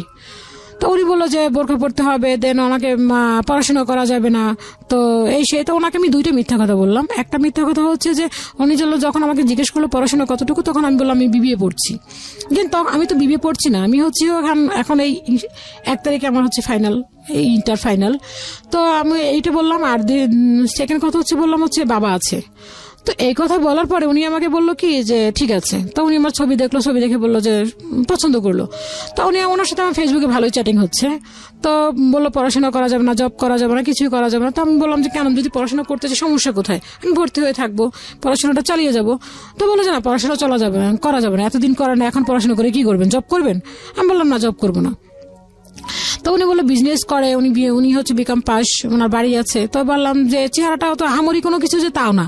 তো ভাবলাম মানুষের চেহারা দিয়ে কি হবে, সে যে একটা মানুষ এবং যে সে একটা ইসলামিক মাইন্ডে, নিশ্চয়ই সে ভালো হবে। তো দেন তার কথা সম্পূর্ণ রাজি হলাম। তো কিছু একদিন পরে ওনার সাথে আমার কথা হয়েছে 22 তারিখে। 24 তারিখে উনি আমাকে ফেসবুকে বললো কি যে আপনার সাথে আমি দেখা করবো। তো আমি বললাম আমার সাথে আপনি দেখা করবেন, ঠিক আছে, সেটা হচ্ছে 2 দিন পরে দেখা করি। আমি 24 তারিখে বললাম যে 26 তারিখে দেখা করি। না 26 তারিখে দেখা করা যাবে না, আপনি আজকে দেখা করবেন আমার সাথে। আমি বললাম যে না, আমি আজকে একটু বিজি আসছি, আমার কাজ আছে। তার মানে আপনি আমাকে পছন্দ করেন নাই, তাই তো? তখন জিনিসটা মনের ভিতরে একটা কেমন হয়ে গেল। আর ওনার কথাটা এমন ভাবে উনি আমাকে কনভিন্স করলো, উনি নাম্বার দিয়ে দিল সাথে সাথে। আমার একটা নাম্বার ছিল, ওই নাম্বারটা আমি দিয়ে দিলাম। তো আমার সাথে ফোনে কথা হচ্ছে, দেন উনি আমার সাথে কন্ট্যাক্ট করছে, আমার সাথে যোগাযোগ করছে। করার পরে লাস্ট মোমেন্টে উনি আমাকে কি করলো, যে উনি আমাকে বললো যে না, তার মানে আপনি আমাকে পছন্দ করছেন না। আমি বললাম তাই, ঠিক আছে, যান আপনি আসেন। তাহলে কাজ করেন, আপনি যেখানে আছেন সেখানে আপনি অ্যাপসটা পাঠান, লোকেশন পাঠান। তো আমি বললাম যে লোকেশন পাঠাতে পারি না, আপনি আমাকে বলে দিলে এভাবে পাঠান। তো আমি এভাবে পাঠাচ্ছি, দেন হচ্ছে না। পরে আমি বললাম, আমি ওনাকে ফুল অ্যাড্রেসটা দিয়ে দিলাম, একদম A to Z। দেন আমার দোকানের একটা পিক দিলাম। দেওয়ার পরে উনি কি করলো, উনি ওই অনুসারে আসলো। তো উনি আমাকে বললো যে আমি এত টাইমের মধ্যে চলে আসতেছি। সত্যি সত্যি উনি ঠিক ওই টাইমে চলে আসলো। দেন এর মাঝখানে আমি মামাকে বললাম যে মামা এরকম এরকম একটা ছেলে এরকম নক করছে আমাকে, সে এই ব্যাপার। তো মামা বললো যে দেখো সে কি রিয়েল। আমি বলছি এই ব্যাপার, আপনি একটু কথা বলেন, দেন কথা বলে তাহলে আমি বুঝতে পারবো। তা আমি আমাকে কোনো ছেলে যদি নক করে আগে মামাকে জানাই, ইনফরমেশন করতে আগে মামাকে দিই। যদি মামা যদি দেন বলে ওকে দেন ঠিক আছে, তাহলে আমি আগাই, না হলে আর আমি আগাই না। তো মামাকে দিলাম। মামা বলে যে ছেলের সাথে কথা বলে তো মনে হচ্ছে যে ভালো মনে হচ্ছে। তো উনি আসলো, আসার পরে দেখা হলো। দেখা হওয়ার পরে বললো যে ঠিক আছে আমরা দুপুরে একসাথে লাঞ্চ করবো। তো আমি দোকানে তাড়াতাড়ি করে দোকান থেকে চলে যাই যখন, তো দোকানে আমি তালাটা মারছি যে, কিন্তু তালাটা আমার লাগে নাই, তালাটা খোলা। সারা রাত ধরে আমার দোকানের তালাটা খোলা, আমি জানতাম না। আমি যখন বাসায় আসছি, তারপর দুপুরে লাঞ্চ করলাম। লাঞ্চ করার পর ওখান থেকে আমি একটু রিক্সা দিয়ে ঘুরলাম। ঘোরার পর রিক্সা দিয়ে এক জায়গায় বসলাম, বসার পরে আসলাম। তো উনি আমাকে ওখানে তখন বললো, উনি আর কি বিয়ের ব্যাপারে কথা বললো, যে উনি ইন্ডিয়াতে যাবে, ওনার বোনের হাজবেন্ডের ক্যান্সার। দেন উনি ফেব্রুয়ারিতে এসে ওখানে থাকবে 2-3 দিন। দেন নেক্সট মান্থে আমাদের 15-এর ভিতরে কিছু একটা কথা বলা হয়ে যাবে। উনি আমাকে এভাবে বললো। বলার পরে তো আমি বললাম, আমি তো খুব ওনার কথা আমি এতটাই কনভিন্স হয়ে গেলাম যে মনে হচ্ছিল উনি যা বলতেছে সবই রাইট, এরকম মনে হচ্ছিল। তিনি ওনার কথা খুব বিশ্বাস করা শুরু করলাম। উনি আমাকে বিয়ে করবে, কত টাকা কাবিন দিবে, কাবিনের টাকা তো শোধ করতে হবে, দেন বিয়েতে কোনো অনুষ্ঠান করা যাবে না। দেন তখন আমি ওনার ফেসবুকটা ঘাটলাম, বাসায় আসলাম, ঘাইটে দেখলাম ওনার আরেকটা আইডিয়া আছে। আইডিয়াতে দেখলাম যে ওনার ইসলামিক মাইন্ড নিয়েই অনেক কথাই, সবকিছু হচ্ছে ইসলামিকের ইয়ে নিয়ে। তো তখন আরো বিশ্বাস হলো ওনার প্রতি। আমি ওনাকে আরো ট্রাস্ট করলাম, বললাম যে না তাহলে মনে হয় সত্যি রিয়েলি অনেক ভালো। তো উনি আসলো, আসার পরে উনি আর কি এমন একটা পর্যায়ে চলে গেল যে উনি আমাকে তখন বাসায় আসার পরে মায়ের সাথে কথা বললো। মায়ের সাথে কথা বলার পরে আমি যে আমার কলেজ থেকে পিকনিকে যাবো কক্সবাজার, সে আমাকে যেতে দিবে না, বলে না তুমি যাবো না, আমি তোমাকে নিয়ে অন্য জায়গায় ঘুরতে যাবো, হানিমুন করতে যাবো, ইন্ডিয়াতে যাবো, এই সেই। আমার না যখন এই কথাটা বললো, আমার কাছে মনে হচ্ছিল যে না এটা আসলে ফাউল, এটা পসিবল না। সবাই তো এরকম মনে শুনি যে তোমাকে নিয়ে অমুক জায়গায় ঘুরতে যাবো, তোমাকে নিয়ে অমুক করবো, কিন্তু আসলে এটা আমি বিশ্বাস করিনি তখন। নিশ্চয়ই অতটা সিরিয়াসলি নেই উনি। তখন মার সাথে কথা বললো, মাকে বললো কি যে ঠিক আছে আমি ইন্ডিয়া থেকে আসার পরে আপনার সাথে মায়ের সাথে কথা বলাই দিব। তো মাও বললো যে ঠিক আছে বাবা, তুমি আগে তুমি ইন্ডিয়া থেকে আসো, তোমার দুলাভাই সুস্থ হোক, দেন তারপরে কথা বলি। তো আসলো, আসার পর উনি তখন এই কথা বললো। তো উনি এখন কি করলো, প্রতিদিন করে আমার কাছে আসতেছে দোকানে, প্রতিদিন একবার করে সে চলে আসতেছে। তো আমার দোকানটা এরকম, সেটা হচ্ছে একটা মহিলা, যেহেতু ওখানে সম্পূর্ণ মহিলা মানুষ এলাও, সেখানে কোনো ছেলে মানুষ এলাও না। তো ভাবলাম এখানে যদি আসে মানুষের তো আমাকে খারাপ মাইন্ডে নিতে পারে, যে একটা ছেলে মানুষ চিনি না জানি না এখানে ঢুকতেছে বারবার, আর ওখানে একটা সিসি ক্যামেরা আছে, যদি দেখে ফেলে কেমন খারাপ মাইন্ডে নিবে। তো এই কথা বলার পরে আমি বললাম যে এটা একটা, তখন আমি বললাম যে তুমি আইসো না, দোকানে আইসো না। তো ও আমাকে বললো কি যে কেন, আমি বললাম আমাকে এরকম এরকম কিছু লোক দেখছে, দেখে বলতেছি কি যে তুমি আইসো না, আসলে তোমাকে ওই লোকটা কে, ওই ছেলেটা কে তোমার দোকানে ঢুকতেছে। তো এরকম মিথ্যা বললাম আর কি, এক পর্যায়ে মিথ্যা বললাম। তো বলে কি তুমি আমার সাথে মিথ্যা বলে ভালো করলো না। হ্যাঁ, তো এখন এই কথা বলার পর ও আমার সাথে আর কথা বলতেছে না, চুপচাপ, একদম পুরাই চুপচাপ। তো আমি ফোন দিই, রিসিভ করে না, কথা বলি, মেসেজ করি, কোনো মেসেজের রিপ্লাই দিচ্ছে না।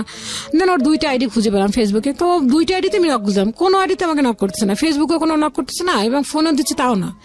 তো এক পর্যায়ে সে আমাকে করলো, বললো কি যে আমি ইন্ডিয়াতে যাচ্ছি। তো সারাদিন যেদিন ইন্ডিয়াতে যাবে 4 তারিখে ইন্ডিয়াতে গেল, তো আমি বললাম কি যে তুমি একটা কাজ করো, আমাকে বললো তুমি 4 তারিখে আমার সাথে দেখা করো। তো আমি বললাম না, তুমি ইন্ডিয়াতে যেতে যাচ্ছ, তুমি তো কিছুদিন পরে চলে আসতেছো, তাহলে তখনই আমি যা কথা বলি, এখন কথা বলার কি দরকার, এখন দেখা করার কি দরকার। কিন্তু আমার ভালো লাগতো, মানুষের কাছে শুনতাম একটা ছেলে একটা মেয়ের জন্য অনেক দূর দূরান্ত থেকে চলে আসে দেখা করার জন্য, তো আমার কাছে ভালো লাগতো। কিন্তু আবার খারাপও লাগতো যদি মানুষে খারাপ বলে, যদি খারাপ চিন্তা আসে মানুষের মাথায়, যদি একটা খারাপ রটাই দেয় আমার ব্যাপারে, তখন আমার মা ফ্যামিলি সবাই কোথায় যাবে, ওদেরকে তো খারাপ মন্তব্য করবে মানুষে। তো এই কথা পরে এরকম করতে করতে পরে 4 তারিখে আমি আর দেখা করতে গেলাম না, দেখা করতে না যাওয়াতে সে আমার সাথে কথাই বলছে না, একদম টোটালি কথা বলছে না। তো সে কি করলো, ইন্ডিয়াতে যাওয়ার পর সে ইন্ডিয়াতে গেছে, তো রাত 10টা বাজে তাকে আমি একটা করলাম, ফোন দিলাম, সে ফোন ধরতেছে না। দেন তখন আমি একটা ভিডিও কলে কথা বললাম, দেখলাম সে ইন্ডিয়াতে যাচ্ছে। সে ফেসবুকে স্ট্যাটাস দিল ঢাকা টু কলকাতা। ওকে, দেওয়ার পরে সে লাস্টে বললো কি যে, তো এই কথা বলার পর সে লাস্ট মোমেন্টে আমাকে ফেসবুকে স্ট্যাটাস দিল যে বরিশালের মানুষ হচ্ছে ইন্ডিয়া তো দেশেও যেরকম খচ্চর, দেন বাংলাদেশ ইন্ডিয়া তো সেম একই রকম। আচ্ছা, সে এরকম স্ট্যাটাস দিল, আমার জিনিসটা খুব খারাপ লাগলো। তো একটা ওর ফ্রেন্ড, ফেসবুকের এক ফ্রেন্ড বললো কি ভাই এটা কেমন কথা বললেন, তো ওকে বললো, উঠে বললো কি যে তার মানে কি তোর ফেসবুকে তোর কি কোনো গার্লফ্রেন্ড আছে নাকি বরিশালের। তো এরকম এক পর্যায়ে তখন আমি তাকে ফোন দিলাম, সে আমার কথা বলতেছে না, ইন্ডিয়াতে আসছে, ইন্ডিয়া থেকে আসার পরে সে আমার কোনো রেসপন্স করতেছে না। দেন মামা আসলো, পরে এই কথা বলার পরে সে কোনো রেসপন্স না দেওয়াতে পরে মামাকে বললাম, মামা আপনি একটা কাজ করেন, আপনি একটা ফোন দেন, যেহেতু বলছেন ইন্ডিয়া থেকে আসার পরে কিছু একটা বলবে, তো আপনি একটা কাজ করেন, ইন্ডিয়া থেকে আসছে, এখন আপনি একটা ফোন দেন। তো আমি ওকে নক করলাম, ও বললো কি যে না, আমি মা রাজি হচ্ছে না, এই সেই বিভিন্ন রকম কথা বললো।